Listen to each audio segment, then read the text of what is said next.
അപ്പോൾ എല്ലാവർക്കും P K ലേണിങ്സിൻ്റെ YouTube ചാനലിലേക്ക് സ്വാഗതം.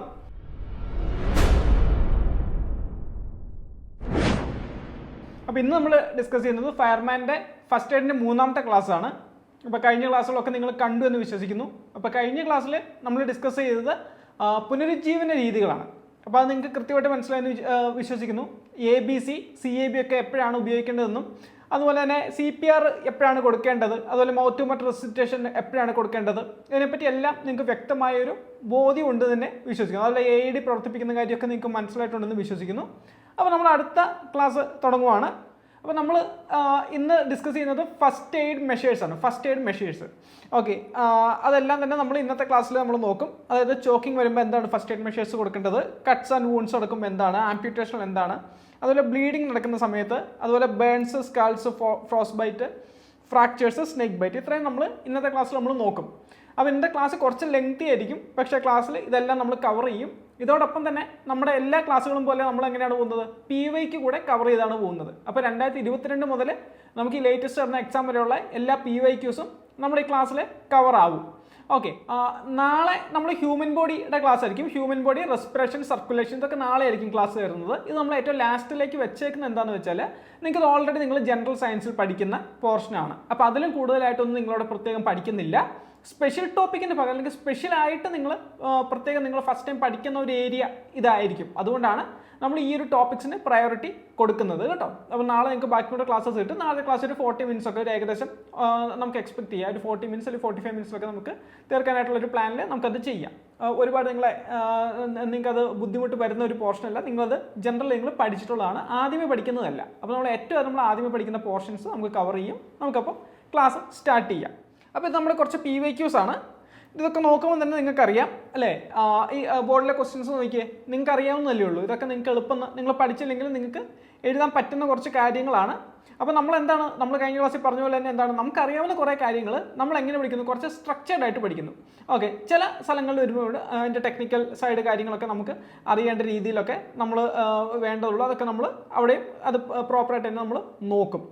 അപ്പോൾ നമ്മൾ ഈ ജസ്റ്റ് ഒരു ക്വസ്റ്റ്യൻ നോക്കി, താഴെ കൊടുത്തിരിക്കുന്നവയിൽ ഒരു വ്യക്തി ചോക്കിങ്ങിൻ്റെ ലക്ഷണമായി പ്രകടിപ്പിക്കുവാൻ സാധ്യതയില്ലാത്ത കാര്യം അല്ലെ, കൈകൾ തൊണ്ടയിൽ ചേർത്ത് പിടിച്ചിരിക്കുന്നത്. ഇപ്പോൾ ഈ ക്വസ്റ്റ്യൻ നോക്കുമ്പോൾ തന്നെ നിങ്ങൾക്ക് കാര്യം മനസ്സിലാവും. നമുക്ക് PYQs നമ്മൾ ഡിസ്കസ് ചെയ്യുന്നുണ്ട്, നമ്മുടെ ആ ഒരു പോർഷൻ നമ്മൾ കവർ ചെയ്തിട്ട് നമ്മൾ ഡിസ്കസ് ചെയ്യുന്നുണ്ട്. അതുപോലെ രണ്ടാമത് വന്നാലും ചോക്കിങ് എന്നാൽ എന്ത് എന്നൊക്കെ വരുമ്പോൾ എന്താണ് ചോക്കിങ് എന്നൊക്കെ നമുക്ക് കൃത്യമായിട്ട് നമുക്ക് മനസ്സിലാവുന്ന കാര്യമുള്ളൂ. നിങ്ങൾ ബോർഡിലെ ക്വസ്റ്റ്യൻസ് നോക്കുമ്പോൾ നിങ്ങൾക്ക് അത് പിടികിട്ടും.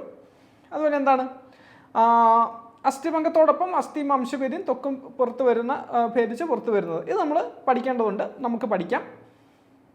പാമ്പേടി ഏറ്റതിൻ്റെ ഒരു ലക്ഷണം ഏതാണ്, അതൊക്കെ നമുക്ക് അറിയാവുന്ന കാര്യങ്ങളാണ്.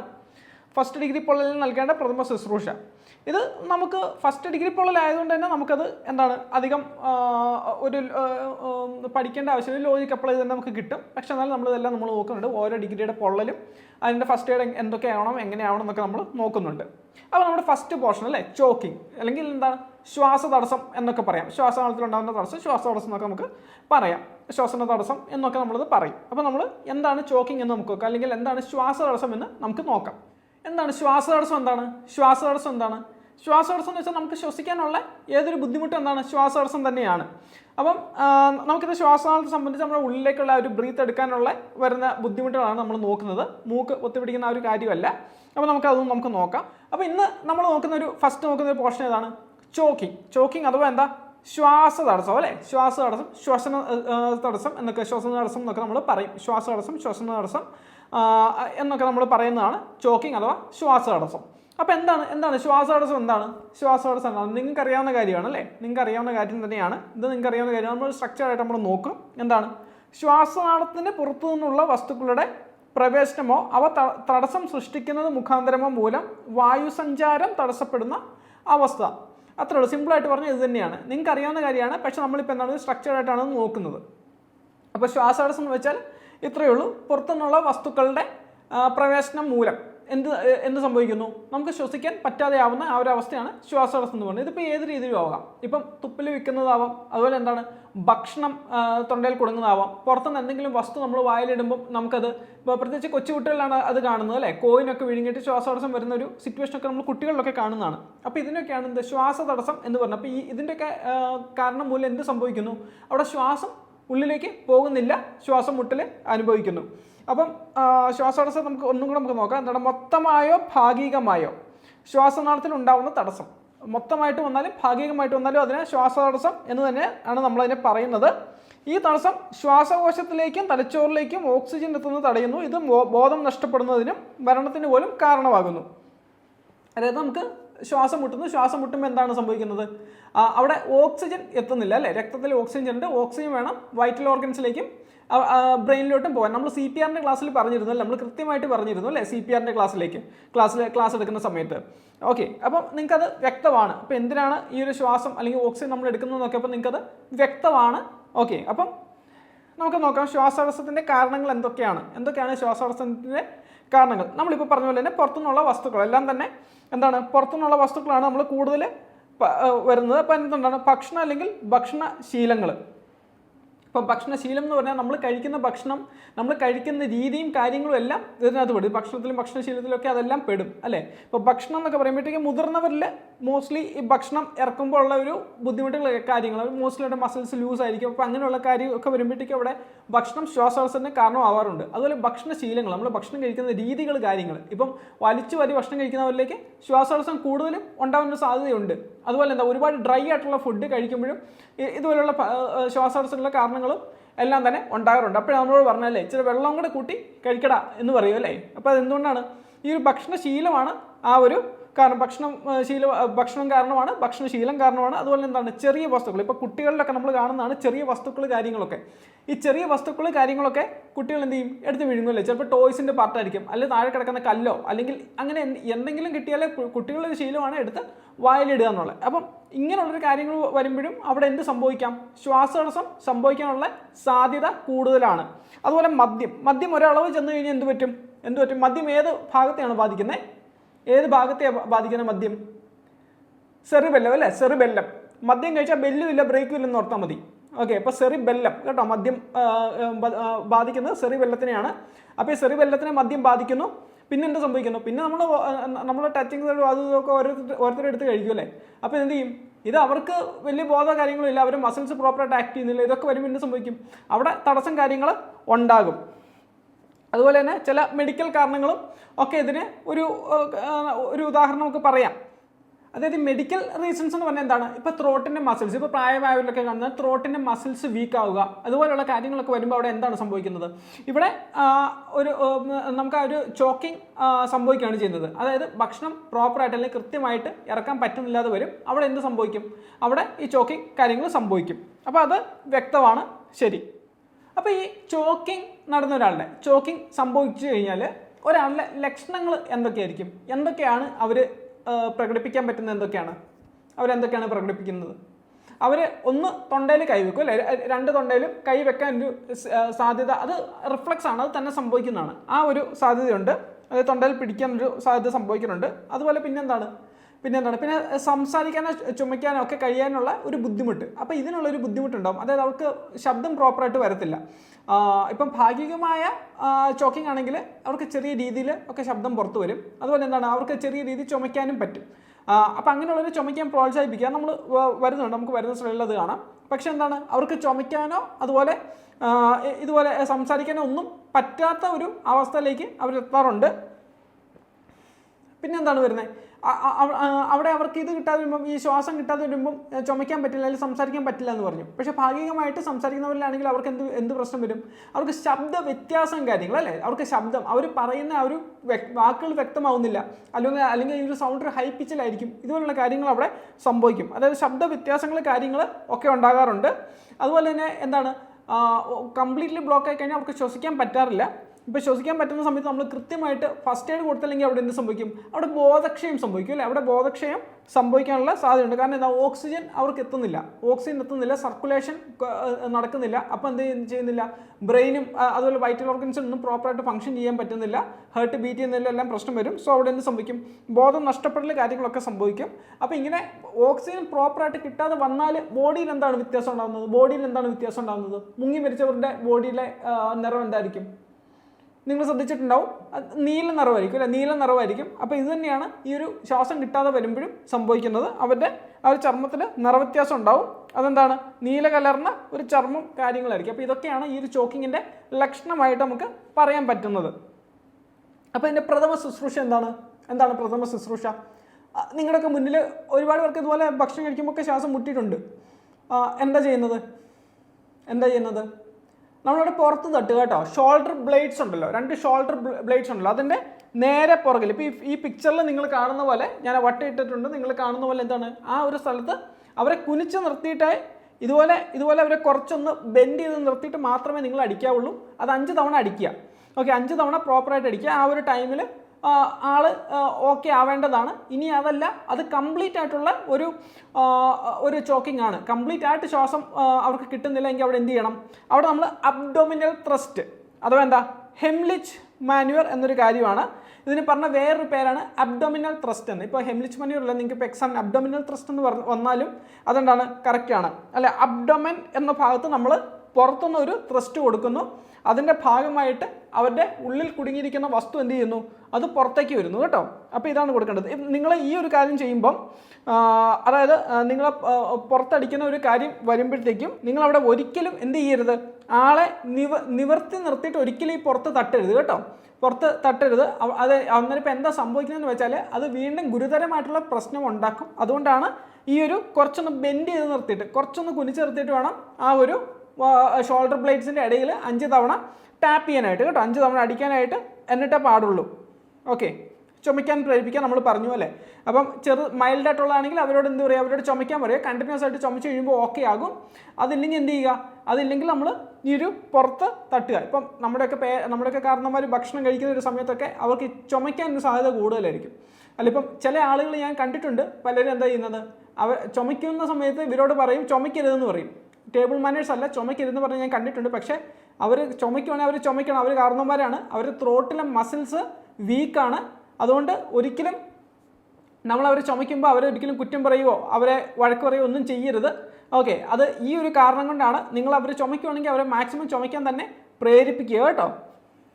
അപ്പം അത് ക്ലിയറാണ്. 5 തവണ പുറത്ത് തട്ടുക. എന്നിട്ടും പ്രശ്നം തീരുന്നില്ലെങ്കിൽ എന്ത് ചെയ്യുക, നിങ്ങൾ 5 തവണ പുറത്ത് തട്ടുക. എന്നിട്ടും അവിടെ തീരുന്നില്ല, കുറച്ചും കൂടി ഗുരുതരമാണെങ്കിൽ നിങ്ങൾ എന്ത് ചെയ്യണം, ഹെംലിച്ച് മാനുവർ അഥവാ അബ്ഡോമിനൽ ത്രസ്റ്റ് നിങ്ങൾ അവിടെ നൽകിയിരിക്കണം കേട്ടോ. ഹെംലിച്ച് മാനുവർ അഥവാ അബ്ഡോമിനൽ ത്രസ്റ്റ് നൽകിയിരിക്കണം. ഇത്രേ ഉള്ളൂ. നിങ്ങൾ ബാക്കിൽ നിന്ന് ഇങ്ങനെ വട്ടം പിടിക്കുന്നു. ഏറ്റവും നല്ല ആളോട് കൈ ഇങ്ങനെ ഓപ്പോസിറ്റ് ആയിട്ട് ഈ ഒരു ചെസ്റ്റിലോട്ട് തന്നെ പിടിക്കാൻ പറയുക. അതിനുശേഷം നിങ്ങൾ എന്ത് ചെയ്യുക, താഴെ ഈ ഒരു കൈ വട്ടത്തിൽ ചുരുട്ടിയിട്ട് ഇങ്ങനെ പിടിച്ചിട്ട് ആ ഒരു തള്ളവിരലിൻ്റെ ആ ഒരു ഭാഗം മടക്കി വേണം ഈ ഒരു പുക്കിളിൻ്റെയും അതുപോലെ ഈ ഒരു നമ്മുടെ ഹാർട്ട് അല്ലെങ്കിൽ നമ്മുടെ റിബ്സ് എൻഡ് ചെയ്യുന്ന ഒരു സൈഡ് ഉണ്ടല്ലോ, അതിൻ്റെ താഴെയായിട്ട് വേണം ഇത് ഇടിക്കുകയല്ല, നിങ്ങളത് പ്രസ് ചെയ്യുകയാണ് ചെയ്യുന്നത്. ഓക്കെ, അപ്പം അതുവഴി അത് റെഡിയാകും. ഇനിയിപ്പോൾ അതല്ല, ആൾ അബോധാവസ്ഥയിലായി പോയി എന്ന് വിചാരിക്കുക. നമ്മളിതെല്ലാം ഈ ഒരു പ്രൊസീജിയേഴ്സൊക്കെ നടക്കുന്നതിന് മുന്നേ ആൾ അബോധാവസ്ഥയിലായി എന്ന് വിചാരിക്കുക. അങ്ങനെയാണെങ്കിൽ നിങ്ങളവിടെ ചെയ്യേണ്ടത് CPR ആണ് കേട്ടോ. CPR ആണ് ചെയ്യേണ്ടത്. ഇവിടെ നിങ്ങൾ ABC CPR ചെയ്യുമോ അതോ CAB CPR ചെയ്യുമോ? എൻ്റെ കഴിഞ്ഞ ക്ലാസ് ഇരുന്നിട്ടുണ്ടെങ്കിൽ നിങ്ങൾ ഇതിന് ഉത്തരം പറയുമെന്ന് എനിക്കറിയാം. നിങ്ങൾ ABC കൊടുക്കുമോ, ABC നിങ്ങൾ കൊടുക്കുമോ അതോ CAB നിങ്ങൾ കൊടുക്കുമോ? ഞാൻ പറഞ്ഞു കാർഡിയാക്ക് നോൺ കാർഡിയാക്ക്. ഇതേതാണ്? ഇത് നോൺ കാർഡിയാക്ക് ആണ് അല്ലേ. നോൺ കാർഡിയാക്കിന് ഏതാണ് കൊടുക്കുന്നത്? ABC. ഓക്കെ, അപ്പോൾ നിങ്ങളവിടെ കൊടുക്കേണ്ട CPR ABC CPR ആണ്. അപ്പോൾ ഈ CPR കൊടുക്കുന്ന സമയത്ത് നിങ്ങൾക്ക് ചിലപ്പോൾ കൺഫ്യൂഷൻ ഉണ്ടാവും. അതായത് നിങ്ങൾ CPR കൊടുക്കുമ്പോൾ അല്ലെങ്കിൽ അതിനകത്ത് നിങ്ങൾ എന്താ mouth to mouth air resuscitation നിങ്ങൾ കൊടുക്കുന്നുണ്ട്. അപ്പോൾ ഈ കൊടുക്കുന്ന സമയത്ത് അവിടെ എന്ത് സംഭവിക്കുന്നു? നിങ്ങളാണല്ലോ, നിങ്ങളുടെ വായിൽ നിന്നാണല്ലോ അവർക്ക് ഊതി കൊടുക്കുന്നത് അല്ലെങ്കിൽ വായു കൊടുക്കുന്നത്. അപ്പം അതിൽ കാർബൺ ഡൈ ഓക്സൈഡ് ആയിരിക്കില്ലേ എന്ന് നിങ്ങൾ ഓർക്കും അല്ലേ. കാരണം നമ്മൾ ശ്വസിക്കുന്നത് എന്താണ്, ഓക്സിജൻ ശ്വസിച്ചിട്ട് കാർബൺ ഡൈ ഓക്സൈഡ് റിലീസ് ചെയ്യുന്നതാണ് നമ്മൾ പഠിച്ചിരിക്കുന്നത്. അപ്പോൾ ഇവിടെ എന്താണ് സംഭവിക്കുന്നത്? ഇവിടെ സംഭവിക്കുന്നത് നിങ്ങൾ ഇൻഹെയിൽ ചെയ്യുന്ന ഓക്സിജനിൽ, നോർമൽ സ്റ്റേജിൽ നിങ്ങൾ ഇൻഹെയിൽ ചെയ്യുന്ന ഓക്സിജനിൽ ഈ 21% എന്തുണ്ട്? ഓക്സിജൻ ഉണ്ട്. നിങ്ങൾ എക്സെയിൽ ചെയ്യുന്നതിൽ എത്രയുണ്ട്? നിങ്ങൾ ഇൻഹെയിൽ ചെയ്യുവാണെങ്കിൽ ഇൻഹെയിൽ എത്രയാണ്? 21% ആണുള്ളത്. എക്സെയിൽ എത്രയാണുള്ളത്? എക്സെയിലുള്ളത് 16% ആണ് കേട്ടോ. ആ ഒരു കാര്യം ഓർക്കുക. അപ്പം നിങ്ങൾ കൊടുക്കുന്നത് ഓക്സിജൻ ആൾക്ക് കിട്ടുന്നുണ്ട്. അതോടൊപ്പം എന്താണ്, ഇത് സർക്കുലേഷൻ. നമ്മൾ മെയിനായിട്ട് ഉദ്ദേശിക്കുന്നത് എന്താണ്? ആളുടെ സർക്കുലേഷൻ ബാക്കിലേക്ക് കൊണ്ടുവരിക, തിരിച്ചു കൊണ്ടുവരിക, ആളെ രക്ഷിക്കാനുള്ളതാണ്. അപ്പം പ്രഥമ ശുശ്രൂഷ ഈ കാര്യങ്ങളിൽ നിങ്ങൾക്ക് ക്ലിയർ ആണ്, വ്യക്തമാണ്. ശരി, ഇപ്പം നമുക്ക് അടുത്ത സ്ലൈഡിലോട്ട് പോവാം. PYQ ആണ്. അപ്പോൾ എന്താണ്? താഴെ കൊടുത്തിരിക്കുന്നതിൽ ഒരു വ്യക്തി ചോക്കിങ്ങിൻ്റെ ലക്ഷണമായി പ്രകടിപ്പിക്കുവാൻ സാധ്യത ഇല്ലാത്ത കാര്യം: കൈകൾ തൊണ്ടയോട് ചേർത്ത് പിടിച്ചിരിക്കുന്നു, അല്ലെങ്കിൽ തൊണ്ടഭാഗത്തേക്ക് കൈ ചൂണ്ടിക്കാണിക്കുന്നു. തീർച്ചയായിട്ടും ഇത് ലക്ഷണമാണ് അല്ലേ? ഇത് ലക്ഷണമാണ്, ചോക്കിങ്ങിൻ്റെ ഒരു ലക്ഷണമാണ്, ശ്വാസം മുട്ടലിൻ്റെ ലക്ഷണമാണ്. അതുപോലെ എന്താ? ശ്വാസം എടുക്കുന്നതിനും സംസാരിക്കുന്നതിനും ബുദ്ധിമുട്ട് പ്രകടിപ്പിക്കുന്നു. തീർച്ചയായിട്ടും അതൊരു ലക്ഷണമാണ്. പിന്നെന്താ? C എന്താണ്? ത്വക്കിൻ്റെ നിറം ചാരം അല്ലെങ്കിൽ നീല നിറമാകുന്നു. ത്വക്കിൻ്റെ നിറം, തൊലിയുടെ നിറം ചാരം അല്ലെങ്കിൽ നീല നിറമാകുന്നു. അതും ശരിയാണ്. കൈകാലുകളിൽ നീർക്കെട്ട് പ്രകടമാകുന്നു. ഇതെന്താണ്? കൈകാലുകളിൽ നീർക്കെട്ട് വരണമെങ്കിൽ അവിടെ എന്തുണ്ടാവണം? അവിടെ ചതവുണ്ടാവണം. നമ്മളത് മുന്നിലോട്ട് പോകുമ്പോൾ നമ്മൾ നോക്കുന്നുണ്ട്, നമുക്ക് പറയാം. കൈകാലുകൾ നീർക്കെട്ട് അപ്പോൾ ഇതാണ് ഇതിൻ്റെ ഉത്തരം വരുന്നത്. ഇതാണ്. ബാക്കി മൂന്നും എന്താണ്? ശ്വസനത്തിൻ്റെ ലക്ഷണമാണ്. അപ്പം നിങ്ങൾ ഈ എക്സാം എഴുതുന്ന സമയത്ത് പലരും ഫേസ് ചെയ്യുന്നൊരു കാര്യമാണ്, സാധ്യത ഇല്ലാത്ത കാര്യം അല്ലെങ്കിൽ താഴെ തന്നിരിക്കുന്നത് അല്ലാത്തത് എന്ന് പറയുമ്പോൾ അത് എന്താണോ അതിലുള്ളത് അത് നിങ്ങൾ എഴുതും. ഈ ഇല്ലാത്തത് എന്നത് നിങ്ങൾ മറന്നുപോകും അല്ലേ? അപ്പം നിങ്ങൾ എന്ത് ചെയ്യുന്നത് വെച്ചാൽ, നിങ്ങൾ ഈ ചോദ്യം വായിക്കുന്ന സമയത്ത് ഈ സാധ്യത ഇല്ലാത്ത കാര്യം എന്ന് പറയുന്നത് നിങ്ങൾ പേന കൊണ്ടൊന്ന് അണ്ടർലൈൻ ചെയ്തേക്കണം. നിങ്ങളുടെ കയ്യിരിക്കുന്ന പേന കൊണ്ട് നിങ്ങളത് വ്യക്തമായിട്ടൊന്ന് അണ്ടർലൈൻ ചെയ്യുകയോ അല്ലെങ്കിൽ നിങ്ങളതൊന്ന് വട്ടയിടുകയോ എന്തെങ്കിലുമൊക്കെ നിങ്ങളൊന്ന് ചെയ്തേക്കണം. കാരണം നമ്മുടെ അശ്രദ്ധ കൊണ്ട് നമുക്കറിയാവുന്ന ഒരു മാർക്ക് പോലും നമ്മുടെ കയ്യിൽ നിന്ന് പോകാൻ പാടില്ല. അപ്പം നിങ്ങളത് കൃത്യമായിട്ട് നിങ്ങളത് മാർക്ക് ചെയ്ത് വെച്ചിരിക്കണം കേട്ടോ. അപ്പം എൻ്റെ ഉത്തരം ഏതാണ് പറഞ്ഞേ? D അല്ലേ? അപ്പോൾ ഇതാണ് ഉത്തരം. 2024 ഏറ്റവും ലേറ്റസ്റ്റ് ആയിട്ട് വന്ന ഇതിൽ നടന്നതാണ്. അപ്പോൾ നമുക്കിപ്പോൾ എന്നോട് പലരും PYQ ഡിസ്കഷൻ ഉണ്ടോ എന്ന് പലരും ചോദിച്ചിരുന്നു. പക്ഷേ PYQ ഓൾറെഡി നമ്മൾ എല്ലാ ക്ലാസ്സിലും ഡിസ്കസ് ചെയ്യുന്നുണ്ട്. അപ്പോൾ അതനുസരിച്ചിട്ട് തന്നെ നിങ്ങൾ ആ PYQ പഠിച്ചു പോവുക. അതുപോലെ PDF നിങ്ങൾക്ക് ഗ്രൂപ്പിൽ, ഈ PDFs എല്ലാം നിങ്ങൾക്ക് ഗ്രൂപ്പിലുണ്ട്, നിങ്ങൾക്ക് ഗ്രൂപ്പിൽ കിട്ടും. ഇപ്പോൾ ചിലതിനൊക്കെ ഞാൻ ആൻസർ തെറ്റി എന്ന് ക്ലാസ് വെച്ച് പറഞ്ഞിരുന്നു. അതായത് നമ്മൾ ഡിസ്കസ് ചെയ്യുന്ന സമയത്ത് അതിൽ ഗ്രീൻ വന്നത് ഞാൻ മാർക്ക് ചെയ്ത് തെറ്റായിരുന്നു. പക്ഷേ അത് നമ്മൾ ഡിസ്കസ് ചെയ്യുമ്പോൾ തന്നെ എന്ത് ചെയ്യുന്നുണ്ട്? അതിൽ കറക്റ്റ് മാർക്ക് ചെയ്യുന്നുണ്ട്. അപ്പോൾ ഇങ്ങനെ വരുന്ന സിറ്റുവേഷനിൽ നമ്മൾ കറക്റ്റ് ആൻസർ തന്നെ മാർക്ക് ചെയ്തായിരിക്കും നമ്മൾ ഗ്രൂപ്പിൽ ഇടുന്നത് കേട്ടോ. അപ്പം കൃത്യമായിട്ട് നിങ്ങൾക്ക് അതിൽ ഡൗൺലോഡ് ചെയ്യുക. ഇപ്പോൾ ഡൗൺലോഡ് ചെയ്യാൻ നിങ്ങൾക്ക് എന്തെങ്കിലും ബുദ്ധിമുട്ടുണ്ടെങ്കിൽ കസ്റ്റമർ കെയർ നമ്പറുണ്ട്, നമ്പറിൽ മെസ്സേജ് അയക്കുക.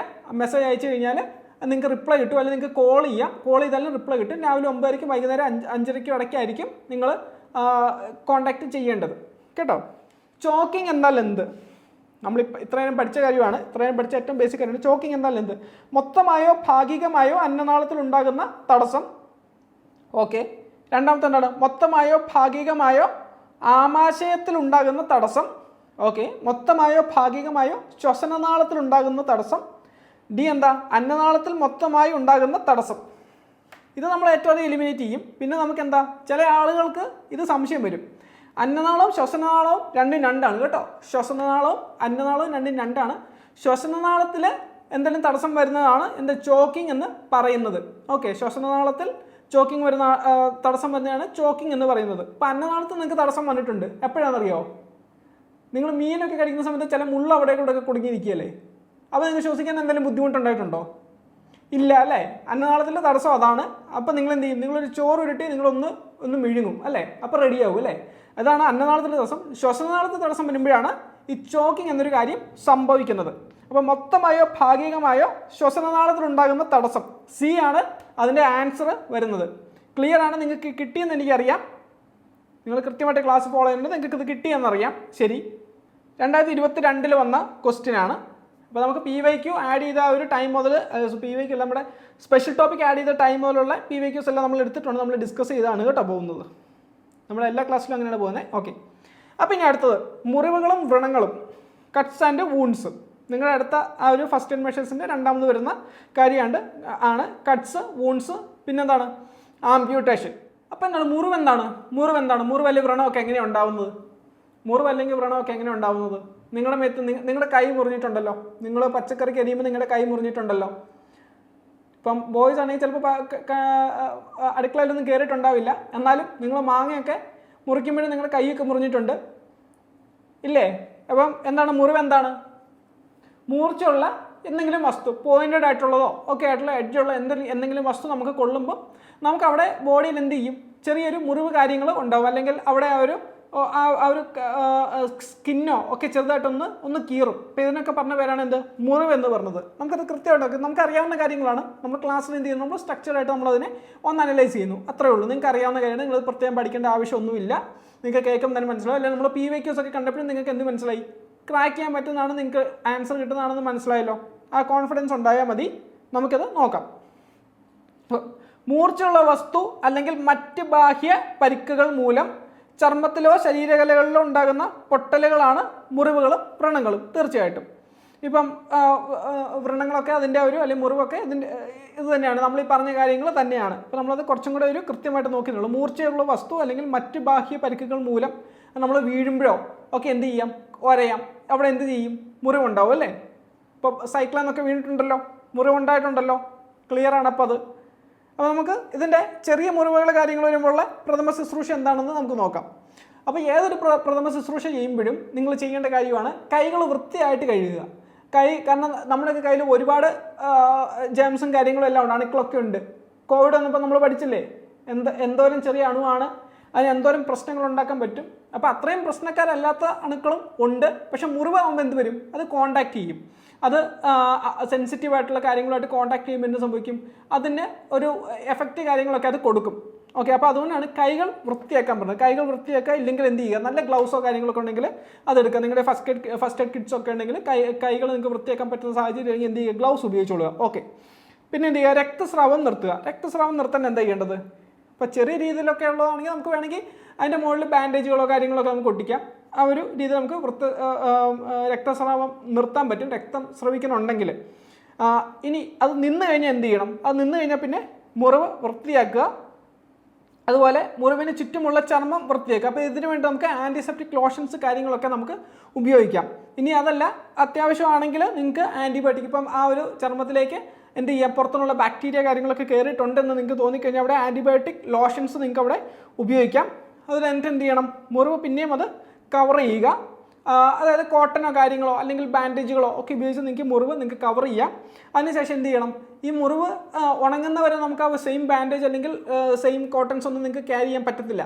അപ്പോൾ ആ മുറിവ് നിങ്ങൾക്ക് തോന്നുവാണ് ഇപ്പോൾ അത് എന്തോ ഒരു പ്രശ്നമുള്ളത് നിങ്ങൾക്ക് അറിയാൻ പറ്റും. ഇപ്പോൾ വലിയ മുറിവാണെങ്കിൽ നിങ്ങൾക്ക് അതിൻ്റെ പുറത്തേക്ക് അതിൻ്റെ സ്രവങ്ങൾ കാര്യങ്ങൾ വരും. ചെറിയ മുറിവാണെങ്കിൽ അങ്ങനെ, അല്ലെങ്കിൽ നമുക്കൊരു കുറച്ച് ഇടവേള വിട്ട് നമ്മളത് മാറ്റുന്നത് ഏറ്റവും നല്ലതാണ്. അപ്പോൾ എന്താണ്, നമ്മളതിനെ ഡ്രസ്സിങ് മാറ്റുക, നമ്മളിപ്പോൾ പറഞ്ഞു. അതുപോലെ തന്നെ അണുബാധ സംഭവിക്കുന്നുണ്ടോ ഇല്ലയോ എന്ന് അതിനെ ഒബ്സർവ് ചെയ്യുക. നമ്മൾ ഓരോ തവണ ഡ്രസ്സിങ് മാറ്റുമ്പോഴും ഇത് കുറയുന്നുണ്ടോ, കൂടുന്നുണ്ടോ, കുറയുന്നുണ്ടോ. ചിലർക്ക് ബാൻഡേജ് ഒട്ടിച്ചാൽ പഴുക്കും, ഈ ഒട്ടിക്കുന്ന ബാൻഡേഡ് ഇല്ല, അത് ഒട്ടിച്ചാൽ ചിലർക്ക് പഴുക്കും.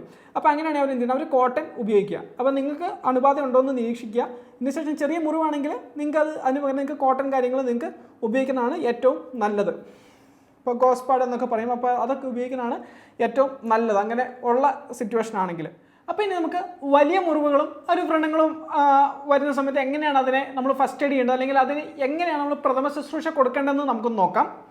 ഇപ്പം നമുക്കത് ഏറ്റവും ആദ്യത്തെ സ്റ്റെപ്പായിട്ട് നിങ്ങൾ ഏറ്റവും ചെയ്യേണ്ട കാര്യം നിങ്ങളുടെ കൈ വൃത്തിയായിട്ടിരിക്കണം, അല്ലെങ്കിൽ എന്ത് ചെയ്യണം, ഗ്ലൗസ് കാര്യങ്ങൾ ഉപയോഗിക്കണം എന്നുള്ളത് തന്നെയാണ്. അപ്പോൾ അത് കഴിഞ്ഞ് എന്ത് ചെയ്യണം, രക്തസ്രാവം തടയുക എന്നുള്ളൊരു കാര്യമാണ്. അതായത് അണുവിമുക്തമായ തുണിയോ അല്ലെങ്കിൽ ഗോസോ കാര്യങ്ങളോ ഉപയോഗിച്ച് ഒരു 5 മുതൽ 10 മിനിറ്റ് വരെ നല്ല രീതിയിൽ അതിനെ പ്രഷർ ചെയ്യുക എന്നുള്ളതാണ് അതിൻ്റെ ഒരു കാര്യം.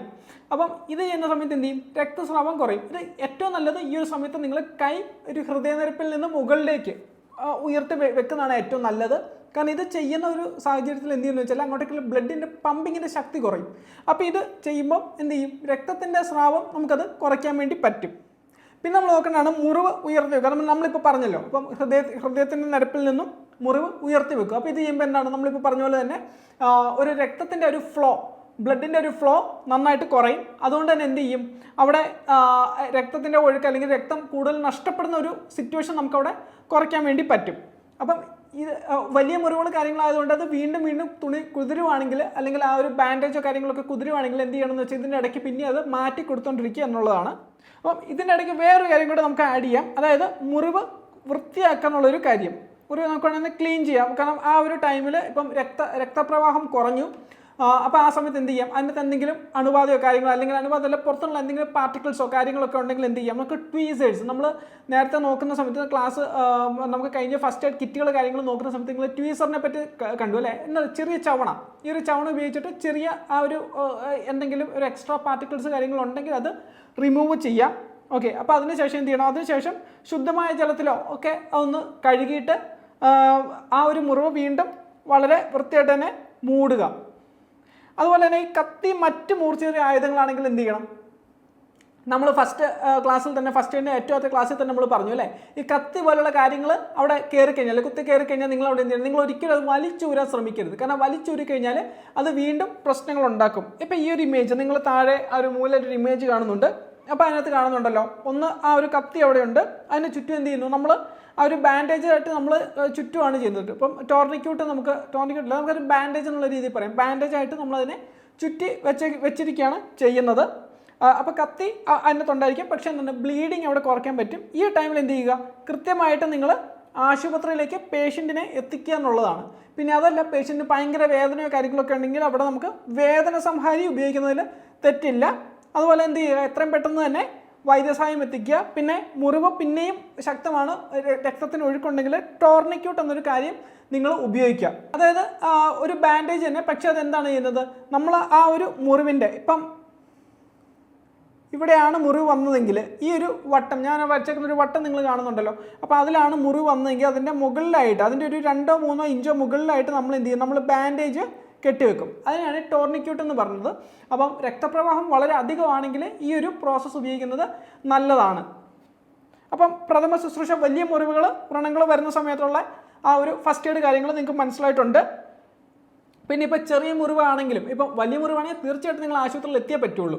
ഓക്കെ, അത് മസ്റ്റാണ്. പക്ഷേ അതല്ല, ചെറിയ മുറിവുകളോ ഒക്കെ ആണെങ്കിൽ നിങ്ങൾ എന്ത് ചെയ്യണം, എപ്പോഴാണ് നിങ്ങൾ വൈദ്യസഹായം തേടേണ്ടത്, പൂച്ച മാന്തിയാൽ നിങ്ങൾ എന്താണെങ്കിലും ചെല്ലും അല്ലേ, പൂച്ച പട്ടിയുടെ ഒക്കെ നഹോ പല്ലോ ഒക്കെ കൊണ്ടാൽ അല്ലെങ്കിൽ കടിക്കുകയൊക്കെ ചെയ്താൽ, കടിക്കുകയോ മാന്തി ചെയ്താൽ നിങ്ങൾ തീർച്ചയായിട്ടും നിങ്ങൾ ഹോസ്പിറ്റലിൽ ചെല്ലും. അപ്പോൾ എന്താണ്, ടെറ്റനസ് സാധ്യത ഉണ്ടെങ്കിൽ ചെല്ലുക, നിങ്ങൾക്കറിയാവുന്ന കാര്യമാണ്.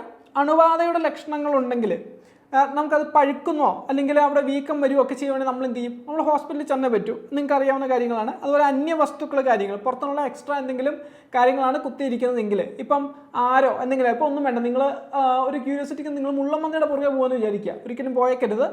കാരണം എന്താണ്, അത് സർക്കാർ വേട്ടയിൽ നിന്ന് നിരോധിച്ചിട്ടുള്ള മൃഗമാണ്. പക്ഷേ എന്ത് ചെയ്യുന്നു, അത് നിങ്ങളെ അറ്റാക്ക് ചെയ്യുന്നു. നിങ്ങൾ അറ്റാക്ക് ചെയ്യുമ്പോൾ അതിന് മുള്ളമ്മന്നയുടെ മുള്ള് നിങ്ങളുടെ ഉള്ളിൽ വന്ന് കയറുന്നു. ഈ മുള്ളമ്മന്നയുടെ മുള്ള് നിങ്ങളുടെ ഉള്ളിൽ വന്ന് കയറിയാൽ നിങ്ങൾക്ക് ഒരിക്കലും അത് ഊരിയെടുക്കാൻ പറ്റത്തില്ല. ഊരിയെടുത്താലും അത് ഭയങ്കര പ്രശ്നമാണ്. കാരണം അതിന് മുള്ളിന് അകത്ത് കയറി കഴിഞ്ഞാൽ പുറത്തേക്ക് ഒരു പ്രൊജക്ഷൻ വരും. അപ്പോൾ അത് വലിച്ചാൽ നിങ്ങളുടെ ആ ഒരു ടിഷ്യൂസിനെ മൊത്തം അത് ബാധിക്കും, അല്ലെങ്കിൽ മസിൽസിനെ അല്ലെങ്കിൽ ആ ഒരു ഫ്ലഷിനെ നല്ല രീതിയിൽ അഫക്റ്റ് ചെയ്യും. സോ അത് പോകാതിരിക്കാനാണ് ഏറ്റവും നല്ല, ഊരരുത്. അപ്പോൾ അങ്ങനെയൊക്കെ വന്നു കഴിഞ്ഞാൽ നിങ്ങൾ എന്ത് ചെയ്താൽ പറ്റുള്ളൂ, നിങ്ങൾ ഹോസ്പിറ്റലിൽ പോയേ പറ്റൂ. അല്ലെങ്കിൽ ചെറുതായിട്ടുള്ള എന്തെങ്കിലും കത്തിയോ അല്ലെങ്കിൽ എന്തെങ്കിലും ഒരു കുത്ത് കയറിയാൽ പോലും നിങ്ങൾ ഹോസ്പിറ്റലിൽ ചെന്നേ പറ്റത്തുള്ളൂ. അതുപോലെ അമിത രക്തസ്രാവം ഉണ്ടെങ്കിൽ നിങ്ങൾ എന്ത് ചെയ്തേ പറ്റുള്ളൂ, ഹോസ്പിറ്റലിൽ ചെന്നേ പറ്റത്തുള്ളൂ. ആഴത്തിലുള്ള മുറിവുകളാണെങ്കിലും എന്താണ്, ഹോസ്പിറ്റലിൽ ചെന്നേ പറ്റുള്ളൂ. അപ്പോൾ നിങ്ങൾക്ക് അറിയാവുന്ന കാര്യങ്ങളാണ് നമ്മൾ ഈ ഡിസ്കസ് ചെയ്തത്രയും. ശരി, ഇനി നമുക്ക് അംഗവിച്ഛേദനം നോക്കാം. അംഗവിച്ഛേദനം അഥവാ ആംപ്യൂട്ടേഷൻ. നമുക്ക് അത്ര നേരിട്ട് പരിചയമൊന്നുമില്ലെങ്കിൽ നമ്മൾ പത്രത്തിലും അവിടെ ഇവിടെയൊക്കെ പല സംഭവങ്ങളിൽ നമുക്ക് വായിച്ച് പരിചയമുള്ള കാര്യങ്ങളാണ്. അപ്പോൾ എന്താണ് അംഗവിച്ഛേദനം? എന്താണ്, നമ്മുടെ ശരീരത്തിൽ തന്നെ ഒരു ഓർഗൻ വിട്ടുപോകുന്നു അല്ലേ, അത് ഏത് രീതിയിലും ആവാം, ആക്സിഡൻറ്റിലാവാം അല്ലെങ്കിൽ ആക്രമണത്തിലാവാം, എങ്ങനെ സംഭവിച്ചാലും എന്ത് ചെയ്യുന്നു, ഓർഗൻ വിട്ടുപോകുന്ന ഒരു അവസരമാണ് ഈ ആംപ്യൂട്ടേഷൻ എന്ന് പറയുന്നത്. ഇത് ചിലപ്പോൾ ട്രീറ്റ്മെൻറ്റിൻ്റെ ഭാഗമായിട്ടുണ്ടോ. ഇപ്പോൾ ഒരുപാട് ഷുഗറൊക്കെ ഉള്ളവർക്ക് എന്ത് ചെയ്യും, അവർക്ക് ഏതെങ്കിലും ഒരു ഭാഗം മുറിച്ച് മാറ്റണം എന്ന് ഡോക്ടർ പറയും അല്ലേ, ഇപ്പോൾ വിരളോ അല്ലെങ്കിൽ കാലിൻ്റെ ഒരു ഭാഗം അങ്ങനെയൊക്കെ ആകാം. അപ്പം അങ്ങനെ സംഭവിക്കുമ്പോൾ അത് ആംപ്യൂട്ടേഷൻ തന്നെയാണ്. അപ്പോൾ എന്താണ് ആംപ്യൂട്ടേഷൻ? അപകടം, ആഘാതം അല്ലെങ്കിൽ പരിക്ക് എന്നിവ കാരണം ശരീരഭാഗം പൂർണ്ണമായോ ഭാഗികമായോ നീക്കം ചെയ്യുന്നതിനെയാണ് ഛേദിക്കൽ എന്ന് പറയുന്നത്. അപ്പം അങ്ങനെ ഒരു ഓർഗൻ വിട്ടുപോകുമ്പോൾ അതിന് എന്ത് പറയും, അംഗവിച്ഛേദനം എന്ന് പറയും. സിമ്പിളാണ്. അപ്പോൾ നമുക്ക് ഇതിൻ്റെ കാര്യങ്ങൾ നോക്കാം. ഇതിനെ എങ്ങനെ, മുറിഞ്ഞ ഭാഗത്ത് എങ്ങനെ പരിചരിക്കാം, ഇതിനെ ഏത് രീതിയിലാണ് ട്രീറ്റ് ചെയ്യേണ്ടത് എന്നൊക്കെ നമുക്കൊന്ന് നോക്കാം. ശരി, അപ്പോൾ നമുക്ക് ഈ പ്രോസസ്സ് അത് സ്റ്റെപ്പ് ബൈ സ്റ്റെപ്പായിട്ട് നമുക്ക് നോക്കാം. അതായത് എന്താണ്, ഏറ്റവും ആദ്യം ചെയ്യേണ്ടത് ഈ ഒരു വിച്ഛേദിക്കപ്പെട്ട ആ ഒരു അംഗം അതിനെന്ത് ചെയ്യുക, അതിനെ നിങ്ങൾ വൃത്തിയായിട്ട് കഴുകിയെടുക്കുക. അതായത് ഇതിൻ്റെ അണുവിമുക്തമാക്കുക എന്നുള്ള രീതിയിലാണ്, അല്ലെങ്കിൽ അതിനകത്ത് ഡർട്ട് കാര്യങ്ങളൊക്കെ പോകുക എന്നുള്ള രീതിയിലാണ് കഴുകിയെടുക്കുക. അതിനുശേഷം എന്ത് ചെയ്യുക, അതിനെ നല്ലൊരു കോട്ടൺ തുണിയിൽ അല്ലെങ്കിൽ ഒരു ഗോസ് പാഡിൽ അതിനെ കൃത്യമായിട്ട് അതിനെ മൂടുക. എന്നിട്ട് നിങ്ങൾ ചെയ്യേണ്ടത് അതിനൊരു പ്ലാസ്റ്റിക് ബാഗിലോട്ട് മാറ്റുക. എന്നിട്ട് ആ പ്ലാസ്റ്റിക് ബാഗ് നിങ്ങൾ സീൽ ചെയ്യുക. ഈ സീൽ ചെയ്ത പ്ലാസ്റ്റിക് ബാഗ് വേണം എന്ത് ചെയ്യാനായിട്ട്, വെള്ളത്തിലേക്ക്, അതായത് ഐസ് അല്ലെങ്കിൽ നല്ല തണുപ്പുള്ള ഒരു വെള്ളത്തിലേക്ക് വെക്കാനായിട്ട്. ഒരിക്കലും ഈ ഒരു അംഗം ഡയറക്റ്റ്ലി വെക്കരുത്. നിങ്ങൾക്ക് അത് മനസ്സിലായി കാണും. കാരണം നമ്മൾ ഫ്രോസ്റ്റ് ബൈറ്റ് പറഞ്ഞിരുന്നു. ആ ഫ്രോസ്റ്റ് ബൈറ്റ് അടിച്ചാൽ പിന്നെ എന്താ, നമുക്ക് അതിനെ പുനരുജ്ജീവിച്ചെടുക്കാൻ കുറച്ച് പാടായിരിക്കും. ഓക്കെ, അപ്പോൾ അത് കൃത്യമാണ്, മനസ്സിലായി. ഇനി നിങ്ങൾക്ക് അടുത്ത വരുന്നൊരു കാര്യമാണ് എന്ത്, രക്തസ്രാവം. അപ്പോൾ ഇതിൻ്റെ കുറച്ച് PYQs ഉണ്ട്. അത് നമുക്ക് രക്തസ്രാവം കൂടെ കമ്പൈൻ ചെയ്ത് നമുക്ക് പറയാം. കാരണം ഈ ഒരു പോർഷനും രക്തസ്രാവവും ബ്ലീഡിങ്ങും കൂടെ ഏതാണ്ട് ഒരുമിച്ച് വരുന്നതാണ്. ഓക്കെ, അപ്പോൾ നമുക്ക് രക്തസ്രാവം നമുക്ക് നോക്കാം. അപ്പോൾ ഇപ്പം നമ്മൾ രക്തസ്രാവത്തിൻ്റെ കാര്യം എടുത്താൽ രക്തസ്രാവം എത്ര തരത്തിലുണ്ട്, ഏതൊക്കെ തരത്തിലാണ് രക്തസ്രാവം ഉള്ളത് പറഞ്ഞേ. ഇന്റേണൽ ബ്ലീഡിങ് അല്ലെങ്കിൽ ആന്തരികമായ രക്തസ്രാവം ഉണ്ട്, അല്ലെങ്കിൽ എന്താണ് എക്സ്റ്റേണൽ ബ്ലീഡിങ് കാര്യങ്ങളും ഉണ്ട് അല്ലേ. എക്സ്റ്റേണൽ ബ്ലീഡിംഗ് ആണ് നമ്മളിപ്പോൾ പറഞ്ഞത്രയും. ഇപ്പോൾ പറഞ്ഞതെല്ലാം തന്നെ എക്സ്റ്റേണൽ ബ്ലീഡിംഗ് ആണ്. മൈനർ ആയിട്ടുള്ള ബ്ലീഡിങ്, അതുപോലെ മേജർ ആയിട്ടുള്ള ബ്ലീഡിങ് കാര്യങ്ങളെല്ലാം അല്ലേ. ഇപ്പോൾ മുറിവെന്ന് പറയുമ്പോഴത്തേക്കും ചെറിയ മുറിവ് വരുമ്പോൾ അവിടെ എന്തെങ്കിലും ബ്ലീഡിംഗ് ഉണ്ടാവും. വലിയ മുറിവാകുമ്പോൾ തീർച്ചയായിട്ടും അവിടെ ബ്ലീഡിംഗ് ഉണ്ടാവും. ആ കാര്യങ്ങൾ നമ്മൾ പറഞ്ഞു. അപ്പോൾ നമുക്ക് അതിൻ്റെ ഇന്റേണൽ ബ്ലീഡിങ്ങിൻ്റെ ആ ഒരു ഭാഗത്തിലേക്ക് നമുക്ക് പോകാം. അപ്പോൾ നമുക്ക് നോക്കാം എന്താണ് രക്തസ്രാവം. എന്താണ് രക്തസ്രാവം? രക്തസ്രാവം എന്നാൽ രക്തക്കുഴലുകൾ പൊട്ടുകയോ കേടുപാട് സംഭവിക്കുകയോ ചെയ്യുന്നതിനാൽ രക്തചംക്രമണ വ്യൂഹത്തിൽ നിന്ന് രക്തം നഷ്ടപ്പെടുന്ന അവസ്ഥ. ഓക്കെ, നിങ്ങൾക്ക് അറിയാവുന്ന കാര്യമാണ് അല്ലേ, നിങ്ങൾക്ക് അറിയാവുന്ന കാര്യം. നമ്മളിപ്പോൾ എന്ത് ചെയ്തു, അത് കൃത്യമായിട്ട് അത് എന്താണെന്ന് ത്രൂ ഒരു ഡെഫിനേഷൻ എന്നുള്ള രീതിയിൽ നമ്മളതിന് മനസ്സിലാക്കിയെടുത്തു. ഇപ്പം രക്തസ്രാവം എന്ന് പറയുമ്പോഴത്തേക്കും അത് സിരയിൽ നിന്നായാലും, സിര, ധമനി, അതുപോലെ എന്താണ് സൂക്ഷ്മ രക്തക്കുഴലുണ്ടല്ലേ, ക്യാപ്പിലറീസ് എന്ന് പറയും. അഥവാ എന്താണ് സൂക്ഷ്മ രക്തക്കുഴൽ.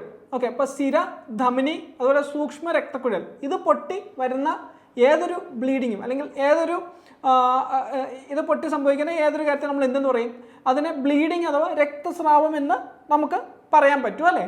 ഓക്കെ, ഈ സിരയിൽ നിന്ന് വരുന്ന രക്തത്തിൻ്റെ നിറം നിങ്ങൾക്ക് എന്താണെന്ന് അറിയാമോ? അതുപോലെ ധമനിയിൽ നിന്ന് വരുന്ന രക്തത്തിൻ്റെ നിറം എന്താണെന്ന് നിങ്ങൾക്ക് അറിയാമോ? നിങ്ങൾ എപ്പോഴെങ്കിലും അതിനെപ്പറ്റി ഓർത്തിട്ടുണ്ടോ?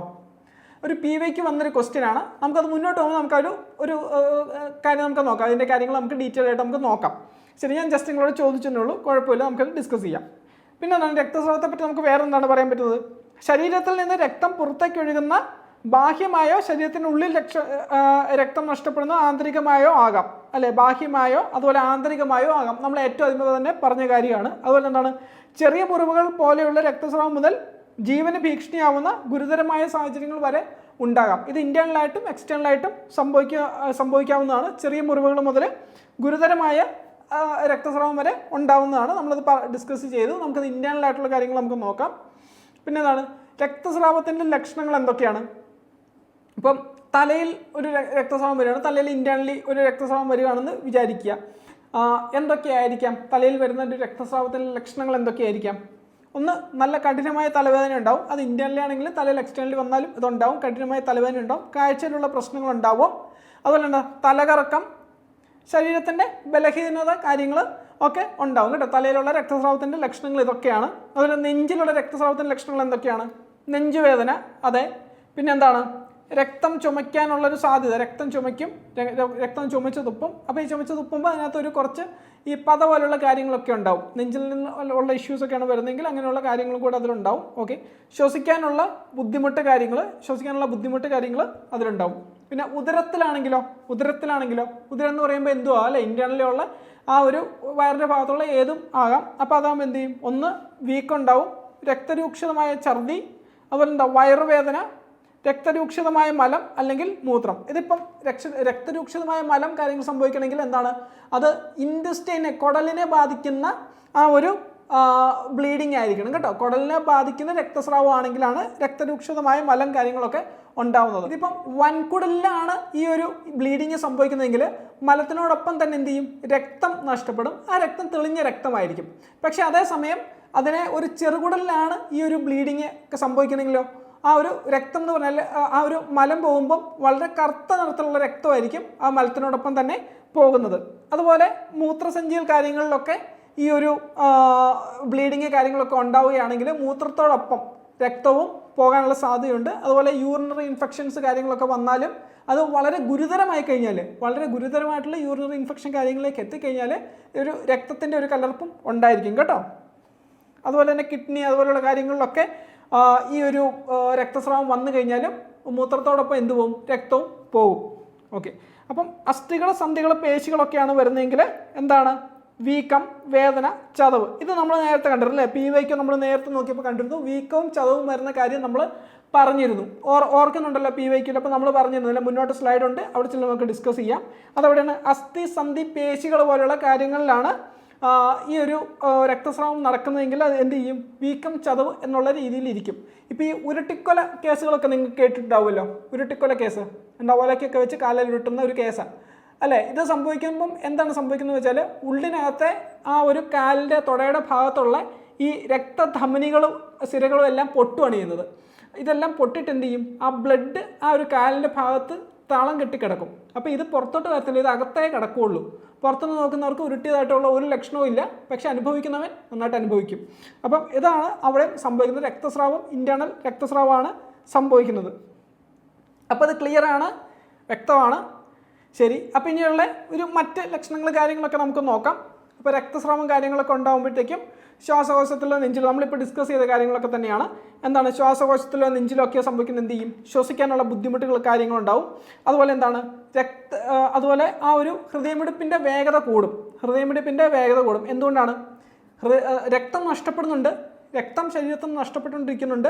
അപ്പോൾ എന്ത് ചെയ്യും, ഹൃദയം കൂടുതൽ രക്തം പമ്പ് ചെയ്തെങ്കിലേ ആ ഒരു പോയ രക്തത്തിൻ്റെ ആ ഒരു എഫിഷ്യൻസി കൊണ്ടുവരാൻ പറ്റുള്ളൂ. അപ്പോൾ എന്ത് ചെയ്യും, രക്തനഷ്ടം നികത്താനായിട്ട് ഹൃദയം കൂടുതൽ പമ്പ് ചെയ്യും.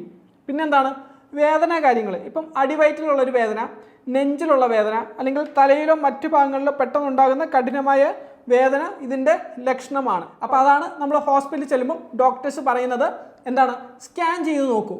സ്കാനിങ്ങിന് നമുക്ക് എഴുതി തരും അല്ലേ. സ്കാനിങ്ങിന് എഴുതി തരുന്നതിൻ്റെ കാരണം ഇതാണ്. പക്ഷേ ഒരുപാട് സ്കാനിങ്ങുകൾ എഴുതി തരുന്നത് ശരിയല്ല. ഇതിന് അത്യാവശ്യമുള്ള സ്കാനിങ് എന്ന് വെച്ചാൽ അത് തരുന്നതാണ് ഏറ്റവും ന്യായം. ശരി, പിന്നെ എന്താണ്, ചുമയ്ക്കുമ്പോഴോ ഛർദ്ദിക്കുമ്പോഴോ രക്തം പോകുന്നതും ഒരു ലക്ഷണമാണ്. അതുപോലെ കറുപ്പല്ലെങ്കിൽ രക്തം കലർന്ന മലം. ഇപ്പോൾ കറുപ്പ് രക്തം കലർന്ന മലമാണെങ്കിൽ എന്താണ്, ചെറുകുടലിൽ വരുന്നതാണ് കറുപ്പ് രക്തം കലർന്നത്. അതുപോലെ പ്യുവറായിട്ടുള്ള ബ്ലഡാണ് വരുന്നതെങ്കിൽ അതെന്താണ്, അത് വൻകുടലിലുള്ള ആ ഒരു ഇഞ്ചുറി അല്ലെങ്കിൽ ആ ഒരു ബ്ലീഡിംഗ് ആണ്. പിന്നെ എന്താണ്, മൂത്രത്തിൽ രക്തം വരുന്നത് എന്തുകൊണ്ടാണ്, ഇപ്പോൾ മൂത്രസഞ്ചിയിലുള്ള ആ ഒരു ബ്ലീഡിങ്ങോ കാര്യങ്ങളോ ആവാം, കിഡ്നിയിലുള്ള ബ്ലീഡിങ്ങോ കാര്യങ്ങളോ ആവാം. അതുപോലെ കാഴ്ചയിലെ ബുദ്ധിമുട്ട് തലകർക്ക്. ഇപ്പോൾ തലയിലൊക്കെ ബ്ലീഡിങ് കാര്യങ്ങളുണ്ടായാൽ കാഴ്ചയിലുള്ള ഒരു ബുദ്ധിമുട്ടും തലകർക്കവും ഒക്കെ ഉണ്ടാകാനുള്ള സാധ്യതയുണ്ട്. അതുപോലെ അടിവയറ്റിലോ കൈകാലുകളിലോ ഒക്കെ വീക്കം ഉണ്ടാകാനുള്ളൊരു സാധ്യതയും ഉണ്ട്. ഓക്കെ, ഇതൊക്കെ എന്താണ്, ഇൻറ്റേർണൽ ബ്ലീഡിങ്ങിൻ്റെ ലക്ഷണങ്ങളാണ്. ക്ലിയറാണ്. ശരി, അപ്പോൾ ഞാൻ നേരത്തെ ചോദിച്ചതിൻ്റെ ഉത്തരമാണ് നിങ്ങൾ കാണുന്നത്. ഏതാണ്, രക്തത്തിൻ്റെ നിറങ്ങൾ ഏതാണ്? ഇത് ഒരു PYQ ചോദിച്ചിട്ടുള്ള ചോദ്യമാണ് കേട്ടോ. ഇതൊരു PYQ ചോദിച്ചിട്ടുള്ള ചോദ്യമാണ്. ഓക്കെ, അപ്പോൾ നമുക്കത് നോക്കാം. ശരി, അപ്പം രക്തത്തിൻ്റെ നിറങ്ങൾ. അപ്പോൾ ധമനി എടുക്കുവാണെങ്കിൽ എന്താണ്, ധമനി എന്താ, അഥവാ എന്താ, ആട്രീസ് എന്താ ചെയ്യുന്നത്, ആട്രീസ് കൊണ്ടുപോകുന്നത് ഓക്സിജൻ ആണോ കാർബൺ ഡൈ ഓക്സൈഡ് ആണോ? ആട്രീസ് കൊണ്ടുപോകുന്നത് ഓക്സിജൻ ആണോ കാർബൺ ഡൈ ഓക്സൈഡ് ആണോ? ഹ്യൂമൻ ബോഡി സർക്കുലേഷനൊക്കെ നമുക്ക് ഈ കൂടെ തന്നെ കുറച്ച് കവർ ചെയ്യുന്നുണ്ട് കേട്ടോ. അപ്പം ശ്രദ്ധിച്ചിരിക്കണം. ധമനികൾ കൊണ്ടുവന്നത് അല്ലെങ്കിൽ ആട്രീസ് കൊണ്ടുവന്നത് ഓക്സിജൻ ആണോ കാർബൺ ഡൈ ഓക്സൈഡ് ആണോ? ഓക്സിജൻ കേട്ടോ. ധമനികൾ കൊണ്ടുവന്നത് ഓക്സിജൻ ആണ്. അപ്പം അതിൻ്റെ രക്തം എങ്ങനെയാണ് കാണപ്പെടുന്നത്, കടും ചുവപ്പ് നിറം എന്ന രീതിയിലായിരിക്കും ധമനിയിലെ രക്തം കാണപ്പെടുന്നത്. ബ്രൈറ്റ് റെഡ് അല്ലെങ്കിൽ കടും ചുവപ്പ് നിറം.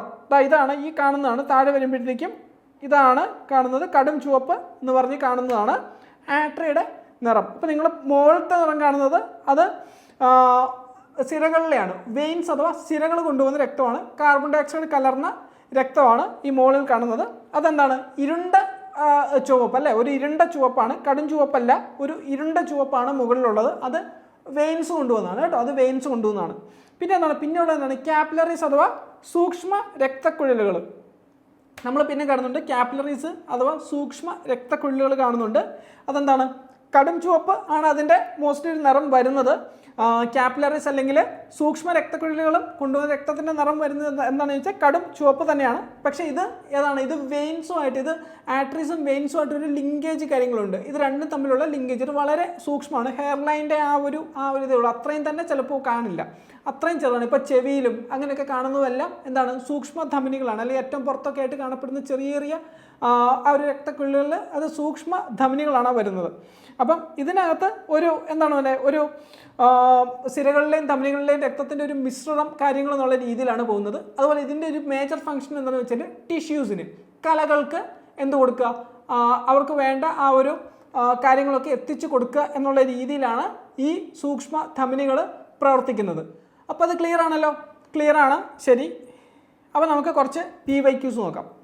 മുറിവിൽ അണുബാധ തടയുന്നതിന് വേണ്ടി ചെയ്യരുതാത്തത് എന്ത്? മുറിവിലെ അണുബാധ തടയുന്നതിന് വേണ്ടി ചെയ്യരുതാത്തത് എന്ത്?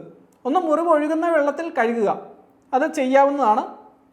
പിന്നെ എന്താണ്, മുറിവ് തിളയ്ക്കുന്ന വെള്ളത്തിൽ കഴുകുക. തിളയ്ക്കുന്ന വെള്ളത്തിൽ ഒരിക്കലും മുറിവ് കഴുകിയേക്കരുത്. അതിന് പിന്നെ എന്ത് സംഭവിക്കും, അതിന് പൊള്ളൽ എന്നൊരു കാര്യം കൂടെ അതിന് ഏക്കും, അതുകൊണ്ട് അത് ചെയ്തേക്കരുത്. മുറിവ് അണുവിമുക്തമാക്കി ബാൻഡേജ് കൊണ്ട് കെട്ടുക, ചെയ്യാവുന്നതാണ്. ആവശ്യമില്ലാതെ മുറിവിൽ തൊടാതിരിക്കുക. ഇപ്പോൾ ചിലരുണ്ട് ചെടിയൊക്കെ കുഴിച്ച് വെച്ചിട്ട് ഓരോ ദിവസം എടുത്തു നോക്കും അല്ലേ. കുട്ടികളൊക്കെ എന്ത് ചെയ്യും, ചെടി അവർ കൊണ്ടുവന്ന് വെക്കും വലിയവരൊക്കെ ആകുമ്പോൾ. എന്നിട്ട് എന്ത് ചെയ്യും, ചെടി വേരിറങ്ങിയോ ഇല്ലയോ എന്ന് അറിയാനായിട്ട് എല്ലാ ദിവസവും എടുത്തു നോക്കും. ഇപ്പോൾ എന്ന് പറഞ്ഞ പോലെ ഇതുപോലുള്ള പരിപാടിയൊന്നും കാണിക്കരുത്. ആവശ്യമില്ലാതെ മുറിവിൽ തൊട്ടോണ്ടോ ഒന്നും ഇരിക്കരുത്, അത് തന്നെ ഉണങ്ങിക്കോളും. അല്ലെങ്കിൽ എന്ത് ചെയ്യും, കയ്യിൽ നിന്നുള്ള അണുബാധ അതിലേക്ക് പെടും. ഓക്കെ, അപ്പോൾ എന്താ, ഇതാണ് ചെയ്യരുതാത്തത്. അപ്പോൾ ഇതാണ് പറഞ്ഞത്. ക്വസ്റ്റ്യനൊക്കെ കാണുമ്പോൾ നിങ്ങൾ എന്ത് ചെയ്യുക, ഈ ഒരു ചെയ്യരുതാത്തതെന്നൊക്കെ വരുമ്പോഴത്തേക്ക് നിങ്ങളതൊന്ന് വരച്ചിടുക, അല്ലെങ്കിൽ എന്ത് ചെയ്യുക, ഒന്ന് റൗണ്ട് ചെയ്തിട്ടോളുക കേട്ടോ. നമ്മുടെ മാർക്ക് നമ്മൾ കഷ്ടപ്പെട്ട മാർക്കുകളൊന്നും നമുക്ക് കൊടുക്കാനുള്ളതല്ല, PSCക്ക് കൊടുക്കാനുള്ളതല്ല, നമുക്കുള്ളത് തന്നെയാണ്. ഓക്കെ, ശരി. മുറിവിൽ നിന്ന് രക്തം ശരിയായി പുറത്തേക്ക് തെറിക്കുകയും ആയതിന് കടും ചുവപ്പ് നിറവുമാണെങ്കിൽ അത് ഏതുതരം രക്തസ്രാവത്തെ സൂചിപ്പിക്കുന്നു? സിരകൾ മുറിഞ്ഞുള്ളത്, സൂക്ഷ്മ രക്തക്കുഴലുകൾ മുറിഞ്ഞുള്ളത്, ധമനികൾ മുറിഞ്ഞുള്ളത്, മേൽപ്പറഞ്ഞവയല്ല. ഏതാണ് ഉത്തരം? ഏതാണ് ഉത്തരം? ഏതാണ്? നമ്മൾ പറഞ്ഞു ധമനികളിലെ രക്തത്തിന് എന്താണ്, കടും ചുവപ്പ് നിറവാണെന്ന് നമ്മൾ പറഞ്ഞു അല്ലേ. ധമനികളിലെ രക്തത്തിന് കടും ചുവപ്പ് നിറവാണ്. സൂക്ഷ്മ രക്തക്കുഴലുകളുടെ നിറത്തിനും എന്താണ്, കടും ചുവപ്പാണെന്ന് നമ്മൾ പറഞ്ഞു. അപ്പോൾ എന്താ ഉത്തരം? ഇനി നിങ്ങളെ ക്വസ്റ്റ്യൻ ഒന്ന് വായിച്ചു നോക്കിയേ. ഇപ്പോൾ ഒരു കൺഫ്യൂഷൻ ആയില്ലേ? ഇനി നോക്കി വായിച്ചു നോക്കിയേ. മുറിവിൽ നിന്ന് രക്തം ശക്തിയായി പുറത്തേക്ക് തെറിക്കുകയും ആയതിന് കടും ചുവപ്പ് നിറവാണെങ്കിൽ ഏത് തരം രക്തസ്രാവത്തെ സൂചിപ്പിക്കുന്നു? അപ്പോൾ ഇങ്ങനെ നിങ്ങൾ ക്വസ്റ്റ്യൻ ഒന്നും കൂടെ വായിച്ചു നോക്കണം. അപ്പോൾ ഇവിടെ എന്ത് കൊടുക്കുന്നുണ്ട്, രക്തം ശക്തിയായി പുറത്തേക്ക് തെറിക്കുന്നു. സൂക്ഷ്മധമനികൾ പൊട്ടിയാൽ ശക്തിയായിട്ട് പുറത്തേക്ക് തെറിക്കുമോ? അപ്പോൾ ഉത്തരം ഏതാണ്? ധമനികൾ മുറിഞ്ഞുള്ള രക്തസ്രാവം. ഓക്കെ, ഇത് വേണമെങ്കിൽ ഒന്ന് ചലഞ്ച് ചെയ്താൽ തെറിക്കാവുന്നുള്ളായിരിക്കും. പക്ഷേ നിങ്ങൾ ആ ക്വസ്റ്റ്യൻ വായിച്ചു നോക്കിയാൽ അതിൻ്റെ ആൻസറൊക്കെ കിട്ടും കേട്ടോ. ഇതുപോലെയുള്ള ക്വസ്റ്റ്യനുകൾക്ക് എല്ലാത്തിനൊന്നും ഞാൻ പറയുന്നില്ല. ഇപ്പോൾ ഉത്തരം ഏതാ? ധമനികൾ മുറിഞ്ഞുള്ള രക്തസ്രാവം. ഓക്കെ, അപ്പോൾ നമുക്ക് അടുത്ത ക്വസ്റ്റ്യൻ നോക്കാം. ഓക്കെ, അപ്പം ഇത്രയുള്ള സംഭവം. താഴെ കൊടുത്തിരിക്കുന്ന കാര്യങ്ങൾ നമ്മൾ കൃത്യമായിട്ടൊന്ന് സ്ട്രക്ചർ ചെയ്ത് കൊടുക്കുക, അത്രേ ഉള്ളൂ സംഭവം. ഓക്കെ, ഇനി നമുക്ക് നോക്കാം. എൻ്റെ ഓപ്ഷൻസ് ഒക്കെ ഞാൻ കൊടുത്തിരിക്കുന്നത് കറക്റ്റ് തന്നെയാണ്. നോക്കിയാൽ അതാണ്: ശ്വാസകോശത്തിൻ്റെ പുനഃസ്ഥാപനം, ബ്ലീഡിംഗ് നിർത്തുക, ഷോക്ക് നൽകുക, സഹായത്തിന് വേണ്ടി മെഡിക്കൽ ടീമിനെ വിളിക്കുക. ഏതാണ് ചെയ്യേണ്ടത്? ഒരാൾ അപകടംപ്പെട്ടു, ആൾ ബോധരഹിതനായി കിടക്കുകയാണ്. ആൾക്ക് എന്താണ് ചെയ്യേണ്ടത്? ആൾക്ക് ബ്ലീഡിംഗ് ഉണ്ട്, ആൾക്ക് എന്താണ് ചെയ്യേണ്ടതെന്നാണ് ചോദ്യം വരുന്നത്. അത് നമ്മൾ നോക്കേണ്ടത് എന്തൊക്കെയാണ്? ഏറ്റവും ആദ്യം ചെയ്യുന്ന, ആൾ ബോധം കെട്ട് വീണ് കിടക്കുകയാണ്, ബ്ലീഡിംഗ് ഉണ്ട്. അപ്പോൾ എന്താണ് നമ്മൾ ചെയ്യേണ്ടത്? നമ്മളവിടെ ABC അല്ലേ, ABC. അപ്പോൾ അതിനകത്ത് നമ്മൾ എന്ത് ചെയ്യുക, എയർവേ ക്ലിയർ ആയിട്ട് നമ്മൾ ബ്രീത്ത് കൊടുക്കുന്നു. പിന്നെ എന്ത് ചെയ്യുന്നു, ആൾക്ക് പിന്നീടാണ് നമ്മൾ ബ്ലീഡിംഗ് നിർത്തുന്ന കാര്യം നമ്മൾ നോക്കും. ബ്ലീഡിംഗ് കൃത്യമായിട്ട് നിർത്തുക. പിന്നെ ഷോക്ക് അത്യാവശ്യമാണ്, നമ്മൾ ഷോക്ക് കൊടുക്കാം. AED കാര്യങ്ങൾ ഒക്കെ വേണമെങ്കിൽ നമുക്ക് കൊടുക്കാം. പിന്നെന്താണ്, സഹായത്തിന് വേണ്ടി മെഡിക്കൽ ടീമിനെ വിളിക്കുക. AED ഉണ്ടെങ്കിൽ AED കൊടുക്കുക എന്നുള്ളതാണ്. അല്ലെങ്കിൽ സഹായത്തിന് വേണ്ടി മെഡിക്കൽ ടീമിനെ വിളിക്കുക. ഇതിൻ്റെ ആൻസർ 1, 2, 3, 4 അതിൻ്റെ ക്രമം വരുന്നത് കേട്ടോ. 1, 2, 3, 4 അതിൻ്റെ ക്രമം വരുന്നത്. ഓക്കെ, അപ്പോൾ അതിൻ്റെ ഓപ്ഷൻ C ആണത് വരുന്നത്. ശരി, അപ്പോൾ നമുക്ക് അടുത്തൊരു ക്വസ്റ്റ്യൻ നോക്കാം. ശക്തമായ രക്തസ്രാവത്തിന് ചെയ്യേണ്ട പ്രഥമ ശുശ്രൂഷ. മുറിവുണ്ടായ ഭാഗം ഹൃദയത്തിൻ്റെ നിരപ്പിൽ നിന്ന് താഴ്ത്തി പിടിച്ചാൽ എന്ത് സംഭവിക്കും? നമ്മൾ എന്തുകൊണ്ടാണ് പൊക്കി പിടിക്കാൻ പറഞ്ഞത്? എന്തുകൊണ്ടാണ് അതിൻ്റെ ബ്ലീഡിങ് കുറയ്ക്കാൻ വേണ്ടിയാണ് നമ്മളത് പൊക്കി പിടിക്കാൻ പറഞ്ഞത്. അപ്പോൾ അത് തെറ്റാണ്. 2 സമ്മർദ്ദത്തിൽ ബാൻഡേജ് ചെയ്യുക. അത് ചെയ്യേണ്ട കാര്യമാണ്. മുറിവ് തുറന്നു വെക്കുക ഒരിക്കലും ചെയ്യരുത്, അണുബാധ ഏൽക്കും. പിന്നെ എന്താണ്, രക്തസ്രാവം ശ്രദ്ധിക്കാതിരിക്കുക. അത് വളരെ ഇല്ലോജിക്കലാണ്. അപ്പം ഏതാണ് ആൻസർ വരുന്നത്? B ആണ് അതിൻ്റെ ആൻസർ വരുന്നത്.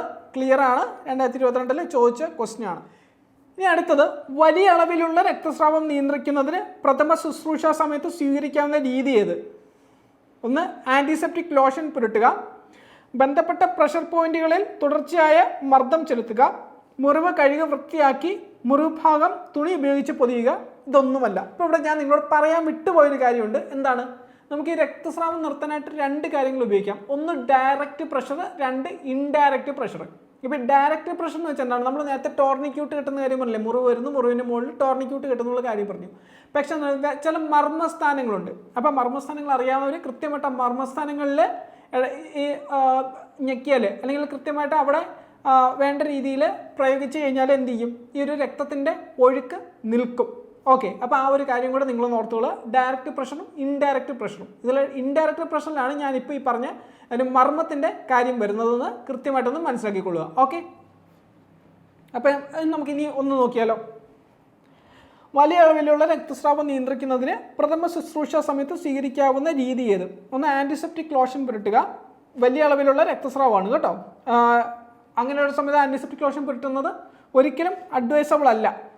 പിന്നെ എന്താണ്? ബന്ധപ്പെട്ട പ്രഷർ പോയിന്റുകളിൽ തുടർച്ചയായി മർദ്ദം ചെലുത്തുക, പരിഗണിക്കാവുന്നതാണ്. പിന്നെന്താണ്? മുറിവ് കഴുകി വൃത്തിയാക്കി മുറിവ് ഭാഗം തുണി ഉപയോഗിച്ച് പൊതിയുക. അപ്പോൾ ഇതിനെ ബിയും സിയും ഉണ്ട്. പക്ഷേ ഏതാണ് ഇതിൽ ഏറ്റവും അനുയോജ്യമായത് ബി ആണ്. കാരണം എന്താ? വലിയ അളവിലുള്ള രക്തസ്രാവം നടന്നുകൊണ്ടിരിക്കുന്ന സമയത്ത് ഏറ്റവും ആ ഒരു രക്തത്തിൻ്റെ ആ ഒരു ഫ്ലോയെ സ്റ്റോപ്പ് ചെയ്യാൻ ഇതിനകത്ത് ഏറ്റവും അനുയോജ്യമായ രീതി ഫ്ലോയെ സ്റ്റോപ്പ് ചെയ്യാനുള്ള രീതിയാണ്. അപ്പോൾ ഇതിനകത്ത് അനുയോജ്യമായ രീതി ഏതാണെന്ന് ചോദിച്ചാൽ ബന്ധപ്പെട്ട പ്രഷർ പോയിന്റുകളെ തുടർച്ചയായി മർദ്ദം ചെലുത്തുക എന്നുള്ളതാണ്. അപ്പം ബി ആണ് അതിൻ്റെ ആൻസർ വരുന്നത്. 2023 വന്ന ചോദ്യമാണ് കേട്ടോ. അപ്പോൾ നമുക്ക് അതിൻ്റെ അടുത്ത സ്ലൈഡ് നോക്കാം. എന്താണ്? പൊള്ളൽ അല്ലേ? അടുത്ത നമ്മുടെ ഫസ്റ്റ് എയ്ഡ് മെഷേഴ്സ് ആണ് വരുന്നത്. അത് ഏതിൻ്റെയാണ്? പൊള്ളലിൻ്റെയാണ് ഇനി നമുക്ക് സിലബസിലുള്ളത്. നമുക്ക് പൊള്ളലുകൾ എന്താണ്, അല്ലെങ്കിൽ പൊള്ളലുകളുടെ ഫസ്റ്റ് എയ്ഡ് എന്താണ് എന്നൊക്കെ നമുക്ക് നോക്കാം. അപ്പോൾ പൊള്ളലുകൾ പലതരത്തിലുണ്ട്. നമുക്ക് അതിലേക്ക് വരാം. അപ്പോൾ അതിന് മുന്നേ എന്താണ് പൊള്ളൽ? എന്താണ് പൊള്ളൽ? നിങ്ങൾക്ക് അറിയാവുന്ന കാര്യങ്ങൾ തന്നെയല്ലേ പറഞ്ഞേ? നിങ്ങൾക്ക് അറിയാവുന്ന കാര്യങ്ങൾ തന്നെയാണ്. ചൂടുള്ള വസ്തുക്കൾ അല്ലെങ്കിൽ എന്താ തണുത്ത വസ്തുക്കൾ, ഇപ്പോൾ ഒരുപാട് തണുപ്പുള്ള, ഇപ്പോൾ ഫ്രോസ്റ്റ് ബൈറ്റ് എന്നൊക്കെ പറഞ്ഞാൽ അതൊരു തരം പൊള്ളൽ തന്നെയാണ്.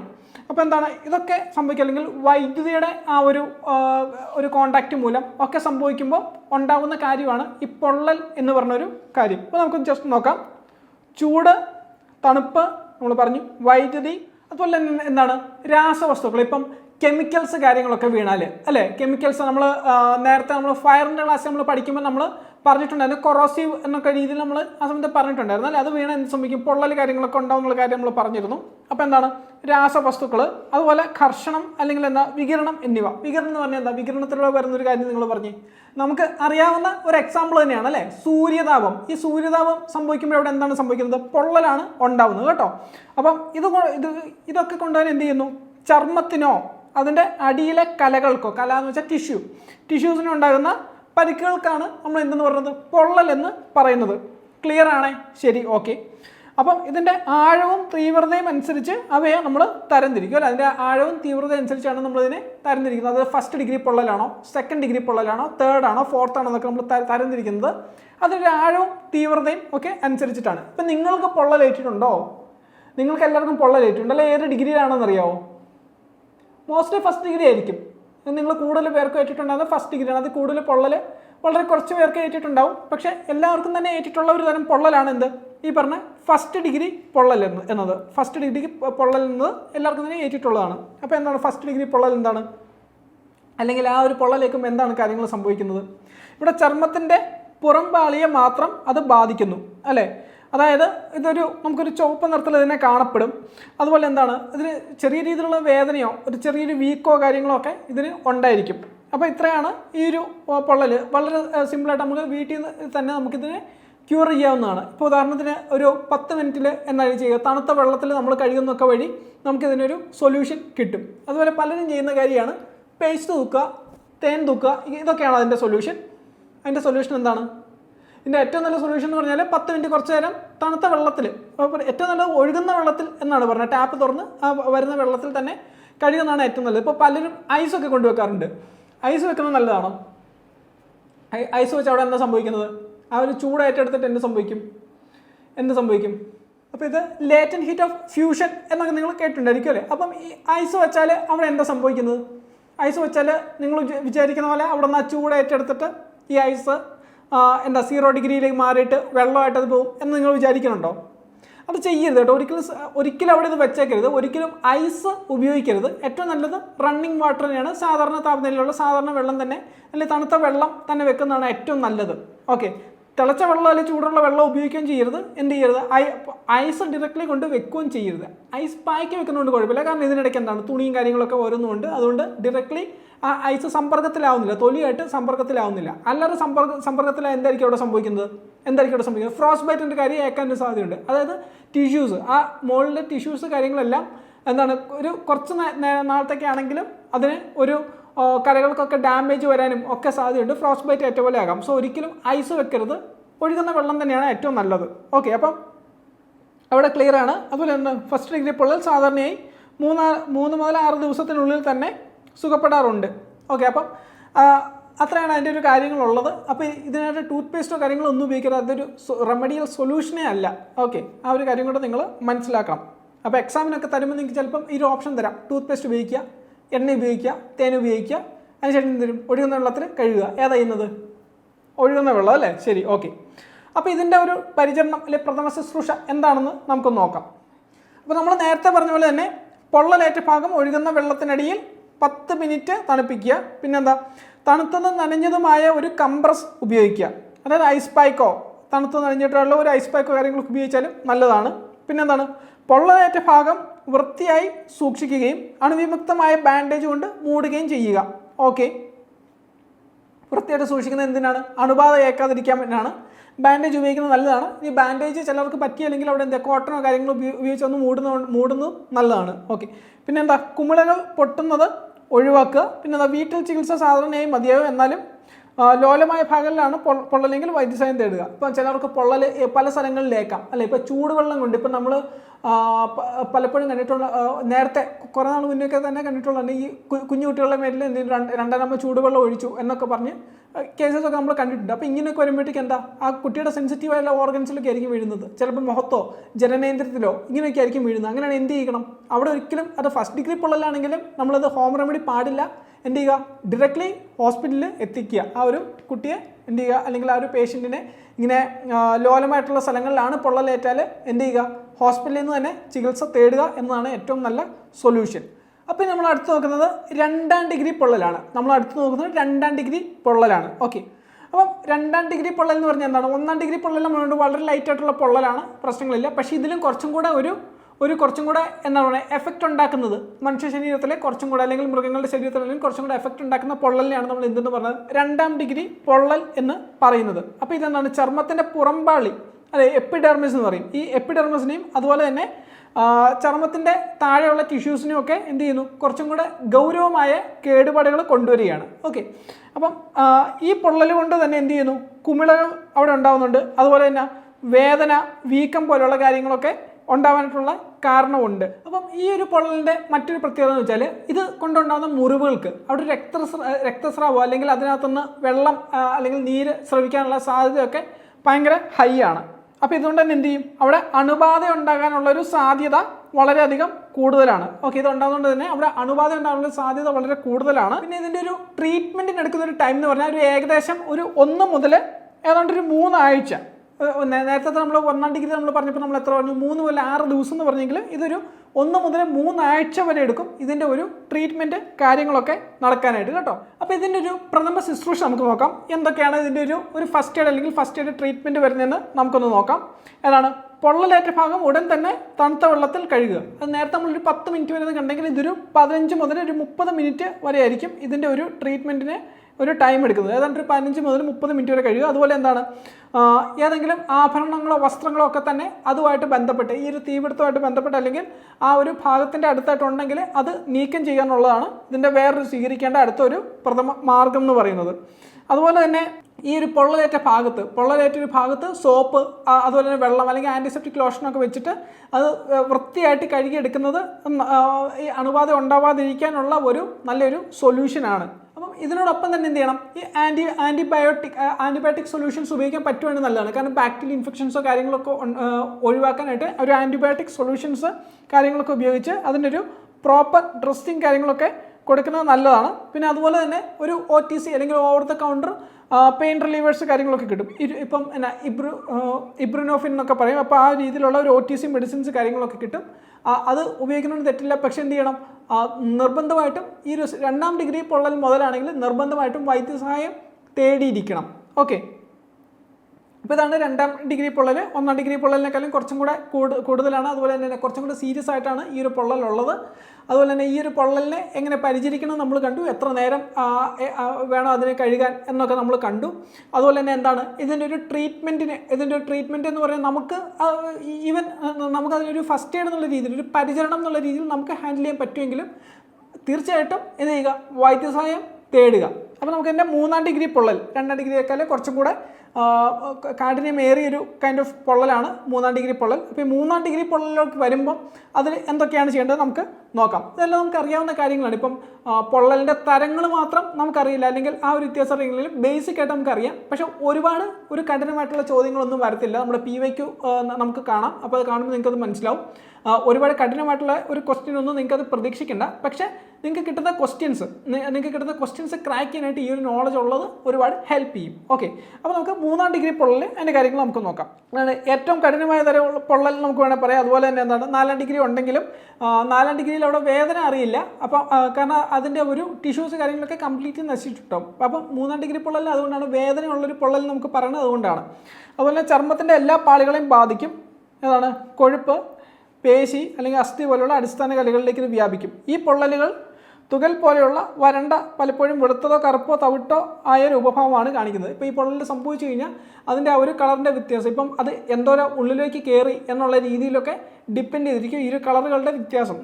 കളറുകളുടെ വ്യത്യാസം നിങ്ങൾ അറിയേണ്ട, അത് പറയുമ്പോൾ നിങ്ങൾക്ക് മനസ്സിലാവാനായിട്ട് ജസ്റ്റ് കാര്യങ്ങളൊക്കെ പറഞ്ഞു പോകുന്നതാണ്.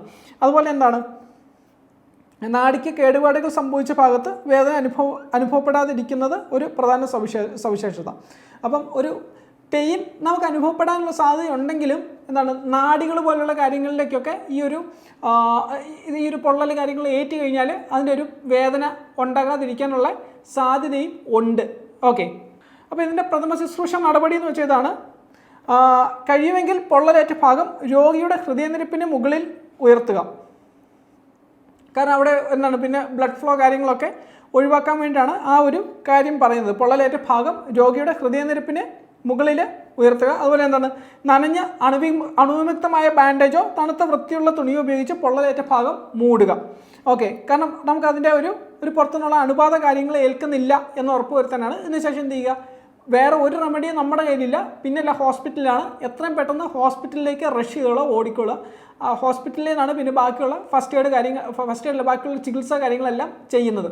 ഓക്കെ, അപ്പോൾ അത് ക്ലിയറാണ്. പിന്നെ ചെയ്യരുതാത്ത കുറച്ച് കാര്യങ്ങളും കൂടെ പറയാം. ഇതൊരു 3ാം ഡിഗ്രി ആയതുകൊണ്ടും സീരിയസ് ആയിട്ടുള്ളൊരു ബേണിംഗ് ആയതുകൊണ്ടും അല്ലെങ്കിൽ പൊള്ളലായതുകൊണ്ടുമാണ്. എന്താണ് ചർമ്മത്തിൽ പറ്റിപ്പിടിച്ചിരിക്കുന്ന പൊള്ളലേറ്റ വസ്ത്രങ്ങൾ നീക്കം ചെയ്യരുത്, ദയവ് ചെയ്തത് ചെയ്യരുത്. കാരണം വേറൊന്നുമല്ല, രോഗിക്ക് ചിലപ്പോൾ വേദന ഉണ്ടാവണമെന്നില്ല, അപ്പം രോഗി പ്രതികരിക്കാൻ സാധ്യതയില്ല. പക്ഷെ നമ്മൾ എന്ത് ചെയ്യും, നമ്മളത് ഊരാനൊക്കെ ശ്രമിക്കുമെങ്കിലും അല്ലെങ്കിൽ ഡ്രസ്സോ തീ പിടിച്ച ഒരു ഏരിയയിൽ നമ്മൾ മാറ്റാൻ ശ്രമിക്കുമെങ്കിലും ഇത് കൂടുതൽ ഗുരുതരമായ കുഴപ്പങ്ങളിലേക്ക് എത്തിക്കും. അതുകൊണ്ട് ഒരിക്കലും പൊള്ളലേറ്റ വസ്ത്രങ്ങൾ, ആ ഒരു ഭാഗത്തെ വസ്ത്രങ്ങൾ ദയവ് ചെയ്ത് നീക്കം ചെയ്യരുത്. അതുപോലെ തന്നെ എന്താണ് ശരീരത്തിൻ്റെ വലിയ പൊള്ളലേറ്റ ഭാഗങ്ങൾ തണുത്ത വെള്ളത്തിൽ വെക്കരുത്.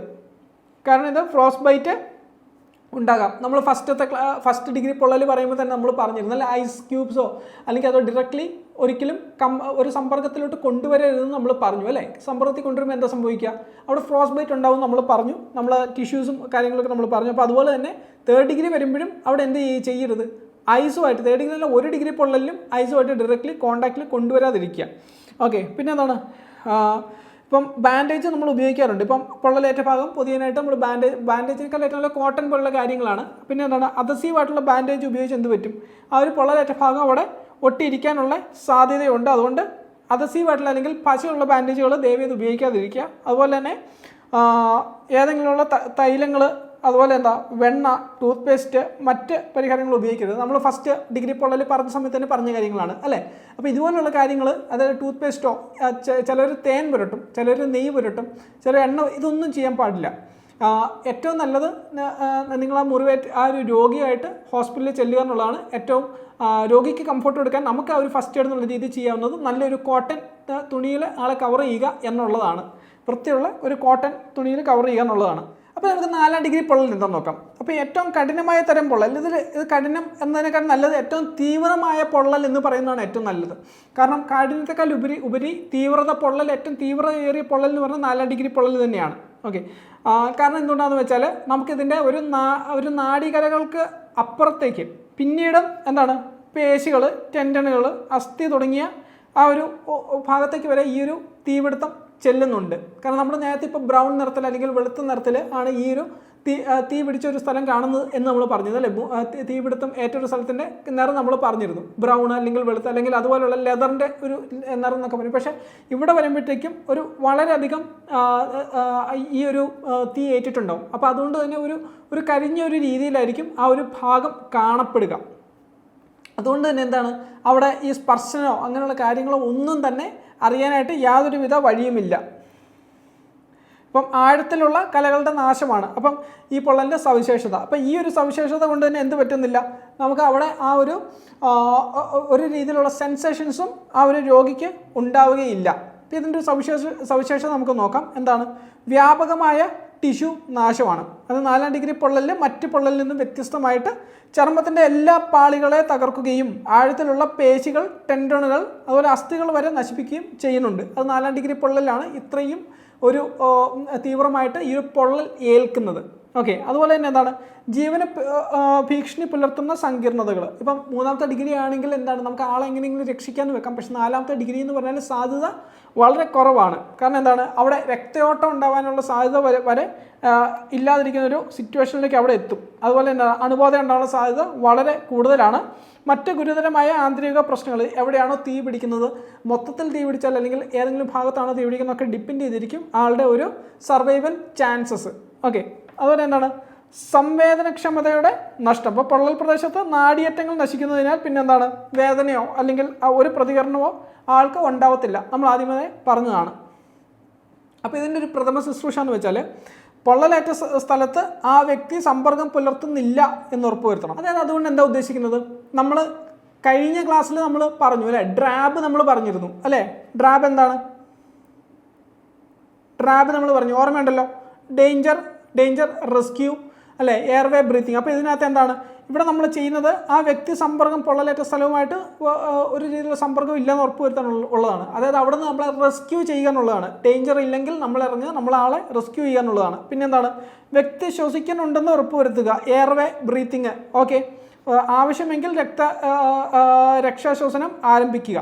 ഇതിപ്പം ABC, ഇപ്പോൾ നോൺ കാർഡിയക് ആണ്, അതുകൊണ്ട് തന്നെയാണ് ABC എന്നുള്ള രീതിയിലാണ് നമ്മളത് കൊടുക്കുന്നത്. അപ്പോൾ എന്ത് ചെയ്യുക, ആവശ്യമാണെങ്കിൽ അതായത് ആൾക്ക് ശ്വസിക്കാൻ പറ്റുന്നില്ലെങ്കിൽ നമ്മളവിടെ രക്ഷാശ്വസനം നൽകാനുള്ളതാണ്. പൊള്ളൽ ഒരവയവത്തിലാണെങ്കിൽ വീക്കം കുറയ്ക്കാൻ സാധിക്കുന്നത് ആ വ്യക്തിയുടെ ഹൃദയത്തിന് മുകളിലേക്ക് വരുത്തുക. ഇപ്പോൾ കൈക്കാണ് തീ പിടിച്ചതെന്ന് വിചാരിക്കും. ഇപ്പോൾ ഏതെങ്കിലും ഒരു ഇൻഡസ്ട്രിയിൽ വർക്ക് ചെയ്യുന്ന ആളാണ്, ആളുടെ കൈക്കാണ്. അപ്പോൾ അങ്ങനെയൊക്കെയുള്ളവർക്ക് ഏതെങ്കിലും ഒരു അവയവത്തിന് തീ പിടിക്കാനാണ് സാധ്യത. ഇപ്പോൾ കൈക്കാണ് തീ പിടിച്ചത്, നല്ല രീതിയിൽ തീ പിടിച്ചെങ്കിൽ എന്ത് ചെയ്യുകയെന്ന് വെച്ചാൽ ഹൃദയനിരപ്പിന് മുകളിലേക്ക് കൈ ഉയർത്തി വെക്കാൻ ഹെൽപ്പ് ചെയ്യുക. അതുപോലെ എന്താണ് തണുത്തതും നനഞ്ഞതും അണുവിമുക്തമായ ഒരു ബാൻഡേജ് അല്ലെങ്കിൽ വൃത്തിയുള്ളതും നനഞ്ഞതുമായ തുണി ഉപയോഗിച്ച് പൊള്ളലേറ്റ ഭാഗം മൂടുക. നമ്മൾ നേരത്തെ പറഞ്ഞ പോലെ തന്നെ എന്താണ് വൃത്തിയുള്ള ഒരു തുണി അല്ലെങ്കിൽ അണുവിമുക്തമായ ബാൻഡേജ് എന്നിവ ഉപയോഗിച്ചിട്ട്, അത് ഏറ്റവും തണുത്തതും നനഞ്ഞതുമാണെങ്കിൽ അതാണ് ഏറ്റവും നല്ലത്, അത് ഉപയോഗിച്ച് മൂടുക ഉള്ളതാണ്. പിന്നെ എന്താണ് ഹൈപ്പോതെർമിയ, അതിനുള്ള സാധ്യത വളരെ ഹൈ ആണ്. താപനഷ്ടം മൂലം ഉണ്ടാകുന്ന ഒരു ഇതാണ് ഹൈപ്പോതെർമിയ. അപ്പം ഇത് ഉണ്ടാകാനുള്ള സാധ്യത കൂടുതലായതുകൊണ്ട് തന്നെ എന്ത് ചെയ്യണം, പുതപ്പോ അല്ലെങ്കിൽ ഷീറ്റോ ഉപയോഗിച്ച് ആളെ ചൂടാക്കി നിർത്തുക. അങ്ങനെയുള്ള സാധ്യതയിലാണ് ഉള്ളതെങ്കിൽ ആ ഒരു രീതിയിൽ ആളെ പരിപാലിക്കുക. ഓക്കെ, വ്യക്തമാണ്. ശരി, ഇപ്പോൾ നമുക്ക് അടുത്ത PYQs നമുക്ക് നോക്കാം. അപ്പോൾ നമുക്ക് ആദ്യത്തെ ക്വസ്റ്റ്യൻ നോക്കാം. താഴെ കൊടുത്തിരിക്കുന്നവയിൽ ശരിയല്ലാത്തത് ഏത്? എ, ശരീരത്തിൽ പൊള്ളൽ ഏറ്റത് മൂലം ഉണ്ടാകുന്ന കുമിളകൾ അടിയന്തരമായി പൊട്ടിച്ച് കളയണം. ഒരിക്കലും ചെയ്യരുതാത്ത കാര്യമാണ് അല്ലേ. അപ്പോൾ എന്താ ഇത് ശരിയല്ലാത്തതാണ് ചോദിക്കുന്നത് കേട്ടോ, ശരിയല്ലാത്തതാണ് ചോദിക്കുന്നത്. പിന്നെ എന്താ, ശരീരത്തിൽ പാമ്പുകടി ഏറ്റാൽ പാമ്പുകടി ഏറ്റ ഭാഗം സോപ്പും വെള്ളവും ഉപയോഗിച്ച് കഴുകേണ്ടതാണ്. അത് ശരിയായ കാര്യമാണ്, ഇത് ശരിയായ കാര്യമാണ്. പിന്നെ എന്താ, മുറിവിൽ നിന്ന് രക്തസ്രാവം ഉള്ള പക്ഷം വൃത്തിയുള്ള ഒരു തുണി ഉപയോഗിച്ച് മുറിവുള്ള ഭാഗത്ത് അമർത്തിപ്പിടിക്കുന്നത് ശരിയായ കാര്യമാണ്. അസ്ഥിഭംഗം സംഭവിച്ചാൽ ഭാഗത്ത് പലവക പോലുള്ള ബലങ്ങൾ വസ്തുക്കൾ ഉപയോഗിച്ച് ബലപ്പെടുത്തി പരിക്കേറ്റ ഭാഗം അനങ്ങുന്നില്ല എന്ന് ഉറപ്പുവരുത്തേണ്ടതാണ്. ഇതും ശരിയാണ്. അപ്പോൾ ഏതാണ് ഇതിൻ്റെ ആൻസർ? ഏതാണ് വരുന്നത്? ശരിയല്ലാത്തതാണ് ചോദിച്ചിരിക്കുന്നത്. ഞാനത് അണ്ടർലൈൻ ചെയ്തിട്ടുണ്ട്. അപ്പോൾ ഏതാണ്? A ആണ് ശരിയല്ലാതെ വരുന്നത്. ഓക്കെ, അപ്പോൾ A ആണ് ശരിയല്ലാതെ വരുന്നത്, A ആണ് അതിൻ്റെ ഉത്തരം വരുന്നത്. ഇപ്പോൾ 2024 ചോദിച്ച ചോദ്യമാണ്. ഫസ്റ്റ് ഡിഗ്രി പൊള്ളലിന് നൽകേണ്ട പ്രഥമ ശുശ്രൂഷ ഇവയിൽ ഏതാണ്? ഓക്കെ, അത് നമുക്ക് നോക്കാം. എന്താണ്? സോപ്പും വെള്ളവും ഉപയോഗിച്ച് കഴുകുക, പൊള്ളലിനുള്ള ഓയിൽമെൻറ്റ് ഉപയോഗിക്കുക, പൊള്ളലേറ്റ ഭാഗത്ത് തണുത്ത വെള്ളം കൊണ്ട് ധാര ചെയ്യുക, മുകളിൽ പറഞ്ഞവയെല്ലാം. ഇത് ഫസ്റ്റ് ഡിഗ്രി പൊള്ളലാണ്. അപ്പം നമ്മൾ ഡീൽ ചെയ്യുന്ന ഈ ഒരു ക്വസ്റ്റ്യൻ ഏതാണ്? ഫസ്റ്റ് ഡിഗ്രി പൊള്ളലിനെ സംബന്ധിച്ചുള്ളതാണ്. ഓക്കെ, ഇപ്പോൾ ഫസ്റ്റ് ഡിഗ്രി ആയതുകൊണ്ട് തന്നെ ഏതാണ്? വളരെ മൈനർ ആയിട്ടുള്ള ഒരു പൊള്ളലിന് വേണേൽ പറയാം. അതായത് ജസ്റ്റ് നിങ്ങളുടെ കൈ എന്ത് ചെയ്യുന്നു, നിങ്ങൾ കുക്ക് ചെയ്യുന്ന സമയത്ത് ജസ്റ്റ് ആ ഒരു ഫ്രൈ പാനിലോ അവിടെ എവിടെയെങ്കിലും തട്ടുമ്പോൾ ഉണ്ടാകുന്ന ഒരു നൈസായിട്ടൊരു പൊള്ളലാണ്, ചെറിയൊരു പൊള്ളലാണ്. അപ്പോൾ ഇങ്ങനെ പൊള്ളൽ വരുമ്പോൾ നമ്മൾ അവിടെ ഏതാണ് ചെയ്യുന്നത്? ഇതിനകത്ത് ഏറ്റവും ഐഡിയൽ എന്ന് പറയുന്നത് പൊള്ളലേറ്റ ഭാഗം തണുത്ത വെള്ളം കൊണ്ട് ധാരിക്കുക അല്ലേ. ഒരു 10 to 15 മിനിറ്റ് നമ്മൾ വെള്ളത്തിൽ നേരവണ്ണം കഴുകിയാൽ ക്യൂർ ചെയ്യാവുന്നുള്ളൂ. നമ്മളത് ഫസ്റ്റ് സ്ലൈഡിൽ ഫസ്റ്റ് ഡിഗ്രി പൊള്ളൽ പറയുന്ന സമയത്ത് നമ്മൾ പറഞ്ഞിരുന്ന കാര്യമാണ്. അപ്പോൾ നിങ്ങൾക്കത് ക്ലിയർ ആണ്. അപ്പോൾ ആൻസർ വരുന്നത് സി ആണ് അല്ലേ. പൊള്ളലേറ്റ ഭാഗത്ത് തണുത്ത വെള്ളം കൊണ്ട് ധാര ചെയ്യുക. 2024 ഫയർമാൻ ഡ്രൈവറിൽ വന്ന ക്വസ്റ്റ്യൻ ആണ്. ഇനി അടുത്താണ് സ്കാൽഡ് എന്നാൽ എന്ത്? അപ്പം സ്കാൽഡ് നമുക്കുണ്ട്, പക്ഷേ സ്കാൽഡ് നമ്മൾ ഡിസ്കസ് ചെയ്തില്ല. സ്കാൽഡ് എന്ന് പറഞ്ഞത് ഏതാണ്? ഒരു സെക്കൻഡ് ഡിഗ്രി പൊള്ളലാണ് കേട്ടോ. സെക്കൻഡ് ഡിഗ്രി സ്കാൽഡ് എന്ന് പറഞ്ഞാൽ ശരിക്കും പറഞ്ഞാൽ നീരാവി തട്ടുണ്ടാവുന്ന പൊള്ളലിനെയാണ് നമ്മൾ എന്തെന്ന് പറഞ്ഞാൽ സ്കാൽഡ് എന്ന് പറയുന്നത്. അപ്പോൾ ഇതിനെ ക്ലാസിഫൈ ചെയ്യുന്നത് എങ്ങനെയാണ്? നമ്മൾ സെക്കൻഡ് ഡിഗ്രി പൊള്ളലിലാണ് ഈ സ്കാൽഡിനെ നമ്മൾ പെടുത്തുന്നത്. ഓക്കെ, നീരാവി തട്ടുണ്ടാവുന്ന പൊള്ളലാണ്, സെക്കൻഡ് ഡിഗ്രിയിലാണ് നമ്മളതിനെ പെടുത്തുന്നത്. അപ്പോൾ ഇതിൻ്റെ ഒരു ഫസ്റ്റ് എയ്ഡ് മെഷേഴ്സ് എല്ലാം സെക്കൻഡ് ഡിഗ്രി പൊള്ളലിൻ്റെ നമ്മൾ പറഞ്ഞ മെഷേഴ്സുമായിട്ട് സിങ്ക് ചെയ്താണ് വരുന്നത്. ഓക്കെ, അപ്പോൾ നമുക്ക് സ്കാൽഡ് എന്താണ് നമുക്ക് നോക്കാം. എന്താണ്? നീരാവി കൊണ്ടോ തിളച്ച ദ്രാവകം മൂലമോ തൊലിക്കുണ്ടാകുന്ന മുറിവ്, ശരീരത്തിൻ്റെ കോശങ്ങൾക്ക് വേണ്ട ഓക്സിജൻ കിട്ടാത്ത അവസ്ഥ, ഇതല്ല. രക്തക്കുറവ് കൊണ്ടുണ്ടാകുന്ന വളർച്ചയല്ല, ഇഴജന്തുക്കളുടെ കടിമൂലം, അതുമല്ല. അപ്പോൾ ഏതാണ്? സ്കാൽഡ് എന്നാൽ എന്താണ്? നീരാവി കൊണ്ടോ തിളച്ച ദ്രാവകങ്ങൾ കൊണ്ടോ മൂലം തൊലിക്കുണ്ടാകുന്ന മുറിവിനെയാണ് നമ്മൾ സ്കാൽഡ് എന്ന് പറയുന്നത് കേട്ടോ. ഫസ്റ്റ് വൺ ആൻസറിന് 2024 വന്ന ചോദ്യമാണ്. ഇനി അടുത്തതെന്ന് വെച്ചാൽ പൊള്ളലുണ്ടായ വ്യക്തിക്ക് നൽകേണ്ട പ്രഥമ ശുശ്രൂഷ. പൊള്ളലുണ്ടായ വ്യക്തിയെ കിടക്കാൻ അനുവദിക്കുക, ടൂത്ത് പേസ്റ്റ് പുരട്ടുക, നെയ്യ് പുരട്ടുക, പൊള്ളലുണ്ടായ സ്ഥലത്ത് ഒട്ടിപ്പിടിച്ചിരിക്കുന്ന തുണികൾ എടുത്തു മാറ്റുക. ഏതാണ് പൊള്ളലുണ്ടായ വ്യക്തിക്ക് നൽകേണ്ട പ്രഥമ ശുശ്രൂഷ? ഇതിൽ ആണ് അല്ലേ. പൊള്ളലുണ്ടായ വ്യക്തിക്ക് കിടക്കുവാൻ അനുവദിക്കുക. നമ്മൾ പറഞ്ഞ ടൂത്ത് പേസ്റ്റോ നെയ്യോ എണ്ണയോ ഇതൊന്നും ഉപയോഗിക്കരുത്. ഐസ് ഡയറക്റ്റ്ലി ഒരിക്കലും അപ്ലൈ ചെയ്യരുത്. കംപ്രസറോ അല്ലെങ്കിൽ ഐസ് ബാഗ് എന്നുള്ള രീതിയിൽ മാത്രം ഉപയോഗിക്കാവുള്ളൂ എന്നൊക്കെ നമ്മൾ പറഞ്ഞു. അതുപോലെ എന്താണ്? തുണിയോ കാര്യങ്ങളൊന്നും തന്നെ നമ്മൾ നീക്കം ചെയ്യരുത്, അത് ഗുരുതരമായ പ്രശ്നങ്ങൾ പിന്നെ ഉണ്ടാക്കും എന്ന് നമ്മൾ പറഞ്ഞിട്ടുണ്ടായിരുന്നു. ഓക്കെ, അപ്പോൾ ഏതാണ് ഇതിൻ്റെ വരുന്നത്? ആണ് അതിൻ്റെ ആൻസർ വരുന്നത്. 2022 വന്ന ക്വസ്റ്റ്യൻ ആണ് കേട്ടോ. ഇനി അടുത്ത് പ്രഥമ ശുശ്രൂഷയുമായി ബന്ധപ്പെട്ട് താഴെ പറയുന്നവയിൽ ശരിയല്ലാത്തത് ഏതാണ്? ശരിയല്ലാത്ത ഞാൻ അണ്ടർലൈൻ ചെയ്യുവാണ്. നിങ്ങൾ എക്സാം എഴുതുമ്പോൾ എന്ത് ചെയ്യണം? ഇതുപോലുള്ള നെഗറ്റീവായിട്ടുള്ള സ്റ്റേറ്റ്മെൻറ്റ്സ് ആണ് അല്ലെങ്കിൽ ഫസ്റ്റ് ക്വസ്റ്റ്യനിൽ വരുന്നതെങ്കിൽ നിങ്ങളത് മസ്റ്റായിട്ട് അണ്ടർലൈൻ ചെയ്ത് വെക്കുക കേട്ടോ. കാരണം നിങ്ങൾക്കത് പിന്നീട് ഇത് തെറ്റുന്നത് ഒഴിവാക്കാനായിട്ട് നിങ്ങളെ ഉപകരിക്കും. അപ്പോൾ എന്താണ്? പൊള്ളലേറ്റ ഭാഗത്തുണ്ടാകുന്ന കുമിളകൾ പൊട്ടിക്കരുത്. ശരിയല്ലാത്ത ഇത് ശരിയായിട്ടുള്ള കാര്യമാണ്. പൊള്ളലേറ്റ ഭാഗത്തെ കുമിളകൾ ഒരിക്കലും പൊട്ടിക്കാൻ പാടില്ല. അതുപോലെ തന്നെ പൊള്ളലേറ്റ ഭാഗത്തെ വസ്ത്രങ്ങൾ ഉരുകി പിടിച്ചിട്ടുണ്ടെങ്കിൽ നീക്കം ചെയ്യാൻ പാടുണ്ടോ? നീക്കം ചെയ്യരുത് എന്നാണ്. ഓക്കെ, പൊള്ളലേറ്റ ഭാഗം ലഭ്യമായ തുണി ഉപയോഗിച്ച് കെട്ടിവെക്കണം. അപ്പോൾ ഇതിലാണ് ആൻസർ ഏതാണ് വരുന്നത്? അപ്പോൾ ഇതിൻ്റെ ആൻസർ ഏതാണ് വരുന്നത്? പൊള്ളലേറ്റ ഭാഗം ലഭ്യമായ തുണി ഉപയോഗിച്ച് കെട്ടി വെക്കണം. അപ്പോൾ ഇതാണ് അതിൻ്റെ ആൻസർ. മൂന്നാമത്താണ് അതിനകത്ത് ശരി. അപ്പം ഇതാണ് ശരിയല്ലാത്തതാണ് കേട്ടോ ചോദിക്കുന്നത്. ശരിയല്ലാത്തത് ഏതാണ്? മൂന്നാമത്താണ് ശരിയല്ലാത്തത്. അപ്പം ബി അല്ലെങ്കിൽ 3 ആണ് അതിൻ്റെ ആൻസർ വരുന്നത്. മൂന്നാമത്താണ് അതിൻ്റെ ആൻസർ വരുന്നത്. ശരിയല്ലാത്തത് മൂന്നാമത്താണ്. കാരണം എന്താ? ഫസ്റ്റ് വൺ പൊള്ളലേറ്റ ഭാഗത്തെ കുമിളകൾ ഒരിക്കലും പൊട്ടിക്കരുത്. കാരണം അത് അണുബാധ കാര്യങ്ങളൊക്കെ കേൾക്കാനുള്ള സാധ്യതയുണ്ട്. അവിടുത്തെ വസ്ത്രം നീക്കി പിടിച്ചാലും ഗുരുതരമായ പ്രശ്നമുണ്ടാക്കും. ലഭ്യമായ തുണി ഉപയോഗിച്ച് കെട്ടിവെക്കണം എന്നുള്ളതല്ല, വൃത്തിയായിട്ടുള്ള കോട്ടൺ തുണി അല്ലെങ്കിൽ എന്താണ് കോട്ടൺ ഗോസോ അല്ലെങ്കിൽ ഗോസോ അങ്ങനെയുള്ള കാര്യങ്ങളൊക്കെ ഉപയോഗിച്ച് മാത്രമേ അതിനെ ട്രീറ്റ് ചെയ്യാൻ പാടുള്ളൂ. ലഭ്യമായ ഏതൊരു തുണിയും എടുത്ത് ഉപയോഗിക്കാൻ പാടില്ല. അപ്പോൾ ഏതാണ്? മൂന്നാമത്താണ് ഇതിനകത്ത് ശരിയല്ലാത്ത ഓപ്ഷൻ വരുന്നത്. ക്ലിയർ ആണ്? ശരി. അപ്പം നമുക്ക് അടുത്ത് നോക്കുന്നത് ഫ്രോസ്റ്റ് ബൈറ്റ് ആണ്. ഫ്രോസ്റ്റ് ബൈറ്റ് നമ്മൾ ഈ ഒരു പൊള്ളലിൻ്റെ കാര്യം നമ്മൾ പറയുന്ന സമയത്ത് നമ്മൾ തണുപ്പ് കൊണ്ടുള്ള പൊള്ളൽ എന്നൊക്കെ നമ്മൾ പറഞ്ഞു. അപ്പോൾ അതിൽ പെടുത്താവുന്നതാണ് എന്ത്? ഫ്രോസ്റ്റ് ബൈറ്റ് എന്ന് പറഞ്ഞത്. അപ്പോൾ എന്താണ് ഫ്രോസ്റ്റ് ബൈറ്റ്? എന്താണ്? വളരെ നെഗറ്റീവ് മൈനസ് ആയിട്ടുള്ളൊരു താപനിലയിൽ നമ്മൾ ഏർപ്പെടും. ഇപ്പോൾ സിയാച്ചിനിലൊക്കെ ആർമിയിൽ വർക്ക് ചെയ്യുന്നവർക്കൊക്കെ ഈ ഒരു ഫ്രോസ്റ്റ് ബൈറ്റ് ഏൽക്കാനുള്ള സാധ്യതയൊക്കെ ഭയങ്കര ഹൈ ആണ്. കാരണം അവർ ഒരു മൈനസിലാണ് അവർ വർക്ക് ചെയ്യുന്നതും ഒക്കെ അല്ലേ. അപ്പം എന്താണ് ഇത് തന്നെയാണ് ഫ്രോസ്റ്റ് ബൈറ്റ്. മൈനസ് ആയിട്ടുള്ള അല്ലെങ്കിൽ നമ്മൾ ഈ ഒരു മൈനസ് ഡിഗ്രിയിലുള്ള ഐസോ അതുപോലുള്ള കാര്യങ്ങളൊക്കെ ആയിട്ട് നമ്മൾ ഡയറക്റ്റ്ലി നമ്മൾ മിങ്കിൾ ചെയ്യുന്ന സമയത്ത് നമുക്ക് ഉണ്ടാകാൻ സാധ്യതയുള്ള ഒരു കാര്യമാണ് ഈ ഫ്രോസ്റ്റ് ബൈറ്റ് എന്ന് പറയുന്നത്. ഇപ്പോൾ തണുത്ത താപനിലയിൽ സമ്പർക്കം മൂലം ചർമ്മവും മറ്റ് കലകളും മരവിക്കുമ്പോഴാണ് എന്തെന്ന് പറഞ്ഞത് ഫ്രോസ്റ്റ് ബൈറ്റ് ഉണ്ടാവുക എന്ന് പറഞ്ഞത്. അതുപോലെ എന്താ ഇത് ഉണ്ടാവാൻ സാധ്യത കൂടുതൽ എവിടെയാണ്? വളരെ സെൻസിറ്റീവ് ആയിട്ടുള്ള ഓർഗൻസിലാണ്. ഇപ്പം ഏതൊക്കെയാണ്? വിരലുകൾ, അതുപോലെ എന്താ കാൽവിരൽ, ചെവി, മൂക്ക് തുടങ്ങിയ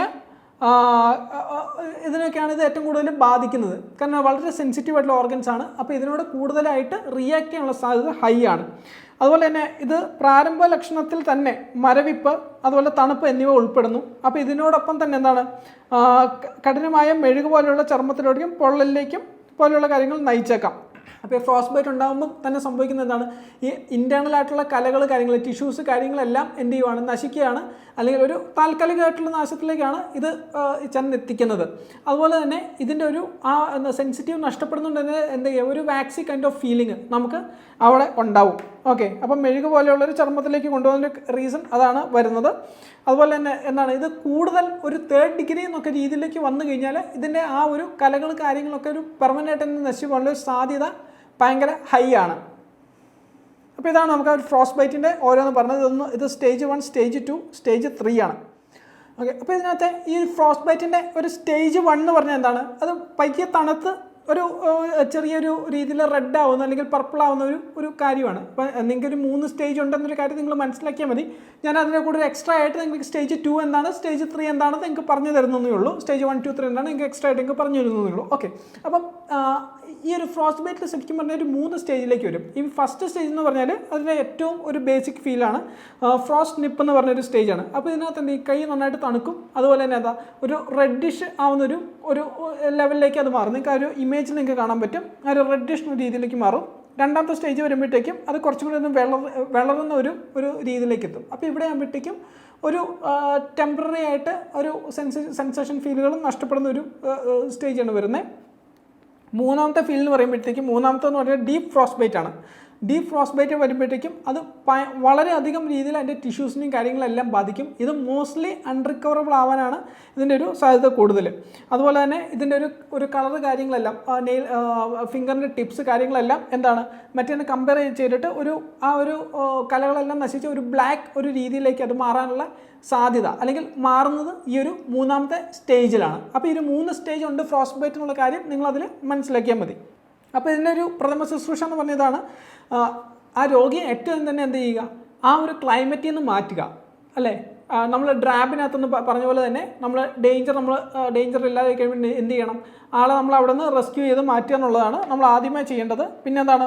നനഞ്ഞ വസ്ത്രങ്ങൾ രോഗിയുടെ ആ ഒരു സ്ഥലത്തേക്ക് മാറ്റുക. പിന്നെ എന്താണ് രോഗിയുടെ നനഞ്ഞ വസ്ത്രങ്ങൾ കാര്യങ്ങളെല്ലാം നീക്കം ചെയ്യുക. പിന്നെ അതുപോലെ ഏത് ഭാഗത്തെയാണോ അഫക്റ്റ് ചെയ്യുന്നത് വെച്ചാൽ ആ ഭാഗത്തിന് കൂടുതൽ പ്രൊട്ടക്ഷൻ കൊടുക്കുക, അതായത് ചൂട് കാര്യങ്ങളെല്ലാം കൊടുക്കുക. പിന്നെ എന്താണ് ഇത് തമ്മിൽ ഉരസുന്നത് ഒഴിവാക്കണം. കാരണം എന്താ ഓൾറെഡി ആൾക്ക് സെൻസേഷൻ കുറവാണ്. ഉരസുമ്പോൾ ചൂടോ കാര്യങ്ങളോ വന്നാൽ ഈ അദ്ദേഹത്തിന് അറിയാൻ തീരെ പറ്റിയില്ല, കാരണം കലകളെല്ലാം നശിച്ചിരിക്കുകയാണ്. അപ്പോൾ ആ ഒരു കാര്യം കൂടെ മനസ്സിലാക്കണം. അതുപോലെ തന്നെ പിന്നെ അത് റീവാമിങ്, അത് നമ്മൾ ആ ഒരു ചൂടാക്കുക എന്ന് വെച്ചിട്ട് കണ്ടിന്യൂസ് അല്ല, ഒന്ന് ചൂടാക്കുക, സ്റ്റോപ്പ് ചെയ്യുക, പിന്നെ ചൂടാക്കുക. ഈ ഒരു രീതിയിലേക്ക് ആൾ റിക്കവർ ആവുന്നവരെ എത്തിക്കുക. പിന്നെ അതുപോലെ തന്നെ ഇതൊരു 3rd ഡിഗ്രി പൊള്ളലാണെങ്കിൽ ഒരു ഫസ്റ്റ് എയ്ഡ് എന്നുള്ള രീതിയിൽ മാത്രമായിരിക്കും നമുക്കിത് ചെയ്യാൻ പറ്റുന്നത്. പിന്നെ ആ ഒരു ബാധിച്ച ഭാഗത്തെ കവർ ചെയ്ത് എത്രയും പെട്ടെന്ന് തന്നെ ആൾ എന്ത് ചെയ്യുക? ഹോസ്പിറ്റൽ അല്ലെങ്കിൽ ആ ഒരു മെഡിക്കൽ എയ്ഡിലേക്ക് എത്തിക്കുക. ഓക്കെ, അപ്പോൾ ഇത്രയാണ് ഈ ഒരു ഫ്രോസ്റ്റ് ബൈറ്റ് വരുമ്പം അവിടുത്തെ ഒരു പ്രഥമ ശുശ്രൂഷ എന്ന് പറയാൻ പറ്റുന്നത്. ഇപ്പോൾ നമുക്കിതിൻ്റെ PYQ ജസ്റ്റ് നോക്കാം. ഫ്രോസ്റ്റ് ബൈറ്റ് സംഭവിക്കുന്ന താഴെ പറയുന്ന ഏത് കാരണം കൊണ്ടാണ്? ഇതിൻ്റെ PYQ വന്നതാണ് 2024 ചോദിച്ച ചോദ്യമാണ്. ഏതാണ്? ഇഴജന്തുക്കളുടെ കടി നിമിത്തം തീപ്പൊള്ളലേൽക്കുമ്പോൾ ഉയരത്തിൽ നിന്ന് വീഴ്ച മൂലം ശക്തമായ തണുപ്പ് മൂലം. ഓക്കെ, അപ്പം നിങ്ങൾക്കറിയാമല്ലേ ഏതാണ് ഇതിൻ്റെ ആൻസർ? ഏതാണ് വരുന്നത്? ഡി ആണ്, ശക്തമായ തണുപ്പ് മൂലം. ഓക്കെ, അത് ക്ലിയർ ആണ്. അപ്പോൾ നമ്മുടെ സിലബസിലെ അടുത്ത ഒരു പാർട്ട് വരുന്നതാണ് അസ്ഥിഭംഗം അല്ലെങ്കിൽ ഫ്രാക്ചേഴ്സിനാണ് കൊടുത്തിരിക്കുന്നത് അസ്ഥിഭംഗം. അപ്പോൾ എന്താണ് അസ്ഥിഭംഗം അല്ലെങ്കിൽ എന്താണ് ഫ്രാക്ചർ? എന്താണ് നിങ്ങളുടെയൊക്കെ എല്ല് അല്ലെങ്കിൽ പൊതുവെ എല്ലിന് സംഭവിക്കുന്ന ഒരു ഒടിവിന് പറഞ്ഞ പേരല്ലേ? എല്ലിന് സംഭവിക്കുന്ന ഒടിവിനെ പറഞ്ഞ പേരാണ് എന്ത്? അസ്ഥിഭംഗം എന്ന് പറയുന്നത്. ശരി, അപ്പോൾ അസ്ഥിയിൽ സംഭവിക്കുന്ന പൊട്ടലിനെ ഒടിവിനെയാണ് അസ്ഥിഭംഗം എന്ന് പറയുന്നത്. ക്ലിയർ ആണ്. നമുക്ക് ഈ ഒടിവിൻ്റെ ലക്ഷണങ്ങൾ കാര്യങ്ങളൊക്കെ നോക്കാം. അപ്പം നിങ്ങൾ പലരും അറിയാവുന്നതായിരിക്കും, അനുഭവിച്ചിട്ടുള്ള കാര്യങ്ങളായിരിക്കും. എന്നാലും നമുക്ക് എന്താണ് ഒടിവിൻ്റെ ലക്ഷണങ്ങൾ എന്നൊക്കെ നമുക്ക് നോക്കാം. നമുക്ക് അതിൻ്റെ ഒരു എക്സാമിൻ്റെ ഒരു പെർസ്പെക്റ്റീവിൽ നമുക്ക് നോക്കാം. ഓക്കെ, അപ്പോൾ എന്താണ് ഏറ്റവും അധികം എന്താണ് വരുന്നത്? വേദന നമുക്ക് ലോജിക്കലി മനസ്സിലാവുന്ന കാര്യമാണ്. പിന്നെ എന്താണ്? മുറിവിന് ചുറ്റും വീക്കവും മൃദുത്വവും, അല്ലേ? നമുക്കവിടെ ആ ഒരു നമ്മൾ നേരത്തെ ആ മസിൽസ് അതുപോലുള്ള ഏരിയയിൽ വീക്കവും കാര്യങ്ങളും എല്ലാം മരുന്ന് നമ്മൾ കണ്ടു. എന്തുകൊണ്ടാണ്? ഇൻറ്റേർണൽ ബ്ലീഡിങ്ങോ കാര്യങ്ങളൊക്കെ ഉണ്ടാകുന്നതാണ്. അപ്പം ബ്ലീഡിങ്ങോ കാര്യങ്ങളൊക്കെ ഉണ്ടെങ്കിൽ തീർച്ചയായിട്ടും എന്താണ് വീക്കവും മൃദുത്വവും ഒക്കെ തന്നെ ഉണ്ടാവും. അതുപോലെ എന്താണ് ചതവ് ഉണ്ടാവും, തീർച്ചയായിട്ടും ഉണ്ടാവും. അതുപോലെ എന്താ അവയവത്തിൻ്റെ രൂപഭേദം അല്ലെങ്കിൽ തെറ്റായ ക്രമീകരണം. അപ്പോൾ ഈ ഒരു എല്ല് കാര്യങ്ങളൊക്കെ ഒടിഞ്ഞു കഴിഞ്ഞാൽ അതിൻ്റെ ഒരു ഷേപ്പ് തന്നെ മാറും അല്ലേ? കാരണം ബോൺസാണ് എന്ത് നൽകുന്നത്, നമുക്കുള്ള ഒരു സ്ട്രക്ചർ അല്ലെങ്കിൽ ഒരു ഷേപ്പ് നൽകുന്നത് ബോൺസാണ്. അപ്പോൾ ബോൺസിനകത്തുള്ളൊരു വ്യത്യാസം തന്നെ ഈ ഒരു ഡിഫറൻസ് കാര്യങ്ങൾ കൊണ്ടുവരും. അപ്പോൾ അവയവത്തിൻ്റെ രൂപഭേദം അല്ലെങ്കിൽ ക്രമീകരണത്തെ ബാധിക്കും. അതുപോലെ എന്താണ് ഭാരം വഹിക്കാനോ പരിക്കേറ്റ ഭാഗം ഉപയോഗിക്കാനോ കഴിയാത്ത അവസ്ഥ. ഇപ്പോൾ കൈ കൊടിഞ്ഞാൽ നമുക്ക് കൈ കൊണ്ട് നമുക്ക് വെയിറ്റ് എടുക്കാനൊന്നും പറ്റത്തില്ല. അതുപോലെ തന്നെ എന്താണ് അതിൻ്റെ ഒരു പ്രോപ്പർ യൂസിൽ നമുക്കതിനെ കൊണ്ടുവരാനും പറ്റത്തില്ല. അതുപോലെ എന്താ ചില സമയത്ത് ഈ അസ്ഥി പുറത്തേക്ക് വരാനുള്ള സാധ്യത ഉണ്ടാകും. അപ്പം കോമ്പൗണ്ട് ഫ്രാക്ചർ അല്ലെങ്കിൽ മിശ്രക്ഷതം എന്നൊക്കെ പറയും. അപ്പോൾ ഇങ്ങനെയൊക്കെ വന്നു കഴിയുമ്പോഴത്തേക്ക് അവിടെ എന്താണ് ഈ അസ്ഥി കാണാവുന്ന ആ ഒരു സ്റ്റേജിലേക്ക് ഇത് എത്താനുള്ള സാധ്യതയും ഉണ്ട്. പുറത്തേക്ക് അസ്ഥി പൊട്ടി വന്നു കഴിഞ്ഞാൽ ആ ഒരു വിസിബിലിറ്റി അവിടെ ഉണ്ടാവും. അപ്പോൾ ഇതിൻ്റെ പ്രഥമ ശുശ്രൂഷ എന്താ നമുക്ക് നോക്കാം. എന്താണ്? പരിക്കേറ്റ വ്യക്തിയെ ആവശ്യമില്ലെങ്കിൽ ചലിപ്പിക്കാതിരിക്കുക. ഓക്കെ. പരിക്കേറ്റ ഭാഗം അനങ്ങാതെ സൂക്ഷിക്കുക. ഓക്കെ, എന്നെ ജസ്റ്റ് ഒന്ന് വായിച്ചാൽ വിടാം. ഇപ്പോൾ സമയം നിങ്ങൾക്കും ഒരുപാട് സമയമായിട്ടുണ്ട്. പക്ഷേ അതല്ല, നമുക്കിത് വളരെ വ്യക്തമായിട്ട് തന്നെ അത് എക്സ്പ്ലനേഷൻ ഒന്നും ഇല്ലാതെ തന്നെ മനസ്സിലാവുന്നൊരു ഭാഗമായതുകൊണ്ടാണ് ഞാൻ ആ ഒരു രീതിയിൽ പോകുന്നത് കേട്ടോ. ഓക്കെ. പിന്നെ എന്താണ്? കൈ ഒടിവുകൾക്ക് സ്ലിങ് ഉപയോഗിക്കുക. ഓക്കെ, അതായത് സ്ലിങ് എന്ന് പറഞ്ഞാൽ നിങ്ങൾക്കറിയാം ആ ഒരു തോളത്ത് പെടലിൽ ആ ഒരു ഒടിഞ്ഞ കൈ, ഇപ്പോൾ കൈക്കാണ് ഒടിവെങ്കിൽ ഒടിവായിട്ട് കണക്ട് ചെയ്യുന്ന ഒരു കാര്യമാണ് സ്ലിങ് എന്ന് പറയുന്നത്. അപ്പോൾ അങ്ങനെയാണെങ്കിൽ എന്ത് ചെയ്യുക? സ്ലിങ് ഉപയോഗിക്കുക. അതുപോലെ തന്നെ എന്താ രക്തസ്രാവം സംഭവിക്കുന്ന ഒരു കാര്യം വന്നാൽ അത് നിർത്താനായിട്ടുള്ള കാര്യങ്ങൾ ചെയ്യുക. നമ്മൾ നേരത്തെ പറഞ്ഞല്ലേ, ഇപ്പം കൈ ഉയർത്തിപ്പിടിക്കാൻ അദ്ദേഹത്തിന് പറ്റുമെങ്കിൽ ഉയർത്തിപ്പിടിക്കാൻ നോക്കുക. അല്ലെങ്കിൽ ടോർണിക്യൂട്ട് ഉപയോഗിക്കുക. നമ്മൾ നേരത്തെ പറഞ്ഞിരുന്ന കാര്യങ്ങളാണ് ബ്ലീഡിങ് വരുമ്പോൾ ഉപയോഗിക്കുന്നത് എന്തൊക്കെയാണ്. അപ്പോൾ അത് തന്നെയാണ് ആ ഒരു പ്രൊസീജിയർ തന്നെ നമുക്കിവിടെ ഉപയോഗിക്കാവുന്നതാണ്. പിന്നെ എന്താണ്? കോൾഡ് കംപ്രസ് അല്ലെങ്കിൽ ഐസ് പാക്ക് ഉപയോഗിക്കാം. അപ്പോൾ അത് ഡയറക്റ്റ്ലി ഉപയോഗിക്കുന്നതേ ഉള്ളൂ. കോൾഡ് കംപ്രസ് എന്നുള്ള രീതി അല്ലെങ്കിൽ ഐസ് പാക്ക് എന്നുള്ള രീതി ഉപയോഗിക്കുക. ഐസ് ഡയറക്റ്റ്ലി വെക്കാതിരിക്കുക. പിന്നെന്താ? ഒടിവിന് മുകളിലും താഴെയായിട്ട് സപ്പോർട്ട് നൽകുക. അപ്പോൾ ഇതിന് പാഡിങ്ങോ കാര്യങ്ങളോ, അതായത് ഇപ്പം നമുക്കിപ്പോൾ കൈ ഒടിഞ്ഞു കഴിഞ്ഞാൽ നമുക്കറിയാം അവിടെ എന്തെങ്കിലും പ്രത്യേകമായിട്ട് എന്തെങ്കിലും കൂടെ ഒന്ന് വെച്ച് കിട്ടും അല്ലേ? കാരണം എന്താ? അതിൻ്റെ മൂവ്മെൻറ്റോ അതിനെ ബാധിക്കാതിരിക്കാൻ വേണ്ടിയിട്ടാണ്. അപ്പോൾ അങ്ങനെ ഏതെങ്കിലും പാഡിങ് കാര്യങ്ങളൊക്കെ ഉപയോഗിച്ച് വ്യക്തമായിട്ട് കിട്ടും. ഇപ്പം അത് അവൈലബിൾ അല്ലെങ്കിൽ കാർഡ്ബോർഡോ അല്ലെങ്കിൽ പത്രം ചുരുട്ടിയതോ അങ്ങനെയൊക്കെ വെച്ചാലും നമുക്കൊരു ടെമ്പററി ആയിട്ട് ആശുപത്രിയിൽ എത്തിക്കുന്നവരെ വേറെ അനക്കങ്ങളില്ലാതെ നമുക്ക് കൊണ്ടുചെല്ലാൻ പറ്റും. പിന്നെന്താണ്? വ്യക്തിയെ ധൈര്യപ്പെടുത്തുക. വളരെ അത്യാവശ്യമായിട്ടുള്ള കാര്യം തന്നെയാണ്. കാരണം ആൾ ശാന്തനാണ്, അല്ലെങ്കിൽ ആൾ ഇതിനെ ഒരു ഇമോഷണലി എടുക്കുന്നില്ല. കാരണം ഇതൊക്കെ എടുത്ത് എന്ത് പറ്റും? അങ്ങനെ സംഭവിക്കുമ്പോഴത്തേക്കും ഇതിൻ്റെ ഒരു ബ്ലഡിൻ്റെ ഫ്ലോ കൂടും. എന്തെങ്കിലും മുറിവോ കാര്യങ്ങളുണ്ടെങ്കിൽ രക്തം പുറത്തേക്ക് ഒഴുകാനുള്ള സാധ്യതയും അവിടെ ഉണ്ട്. പിന്നെന്താണ്? അസ്ഥി സ്വയം പുനഃസ്ഥാപിക്കാൻ ശ്രമിക്കരുത്. ഇത് വൈദ്യുതി കമ്പി അല്ലെങ്കിൽ അങ്ങനെയൊന്നും അല്ല. ഇപ്പം നാട്ടിലൊക്കെ കറണ്ട് പോകുമ്പോൾ നമ്മൾ പലരും ഫ്യൂസ് കുത്തുന്ന പോലെയല്ല ഈ കാര്യം. അതുകൊണ്ട് ഒരിക്കലും നമ്മൾ അവിടെ മുതിർന്ന് ഇതൊന്നും ചെയ്യരുത്. നമ്മൾ ഹോസ്പിറ്റലിലേക്ക് കൃത്യമായിട്ട് എത്തിക്കുക. പിന്നെന്താ? വൈദ്യസഹായത്തിനായി വിളിക്കുക അല്ലെങ്കിൽ ആശുപത്രിയിൽ കൊണ്ടുപോവുക. ഇപ്പോൾ എമർജൻസി നമ്പർ എത്രയാണ്? നാഷണൽ എമർജൻസി നമ്പർ 112 അല്ലേ? ഇപ്പോൾ 112 ഏതൊരു കോൺടാക്ട് ചെയ്യുക, ഇല്ലെങ്കിൽ അതാ ആംബുലൻസിനെ വിളിക്കുക. ആംബുലൻസിനെ വിളിക്കാൻ നമ്പർ അതാ 102 വിളിക്കുക. അപ്പോൾ ഈ ഒരു രീതിയിൽ ആംബുലൻസോ അല്ലെങ്കിൽ എമർജൻസി സൗകര്യങ്ങളോ വന്ന് ഹോസ്പിറ്റലിലേക്ക് രോഗിയെ മാറ്റുക. അപ്പോൾ ഇതൊക്കെയാണ് ഫ്രാക്ചേഴ്സ് കാര്യങ്ങളൊക്കെ. ഇപ്പോൾ ഫ്രാക്ചേഴ്സ് പറഞ്ഞാൽ ഇത് ഹെയർ ലൈൻ ഫ്രാക്ചറാണ്. നിങ്ങൾക്ക് ആ ഫ്രാക്ചർ കാണാം. വളരെ ചെറിയൊരു ലൈനാണ്. ഇപ്പോൾ മുടിനാരിൻ്റെ അത്രേ ഉള്ളൂ. ചിലപ്പോൾ നമുക്ക് ഇപ്പോൾ എക്സ്റേ ചെയ്താൽ പോലും ചിലപ്പോൾ കാണാൻ പറ്റണമെന്നില്ല. പക്ഷേ ഇപ്പോൾ നൂതന സാങ്കേതിക വിദ്യ വെച്ച് പോസിബിളാണ്, ശരിയാണ്.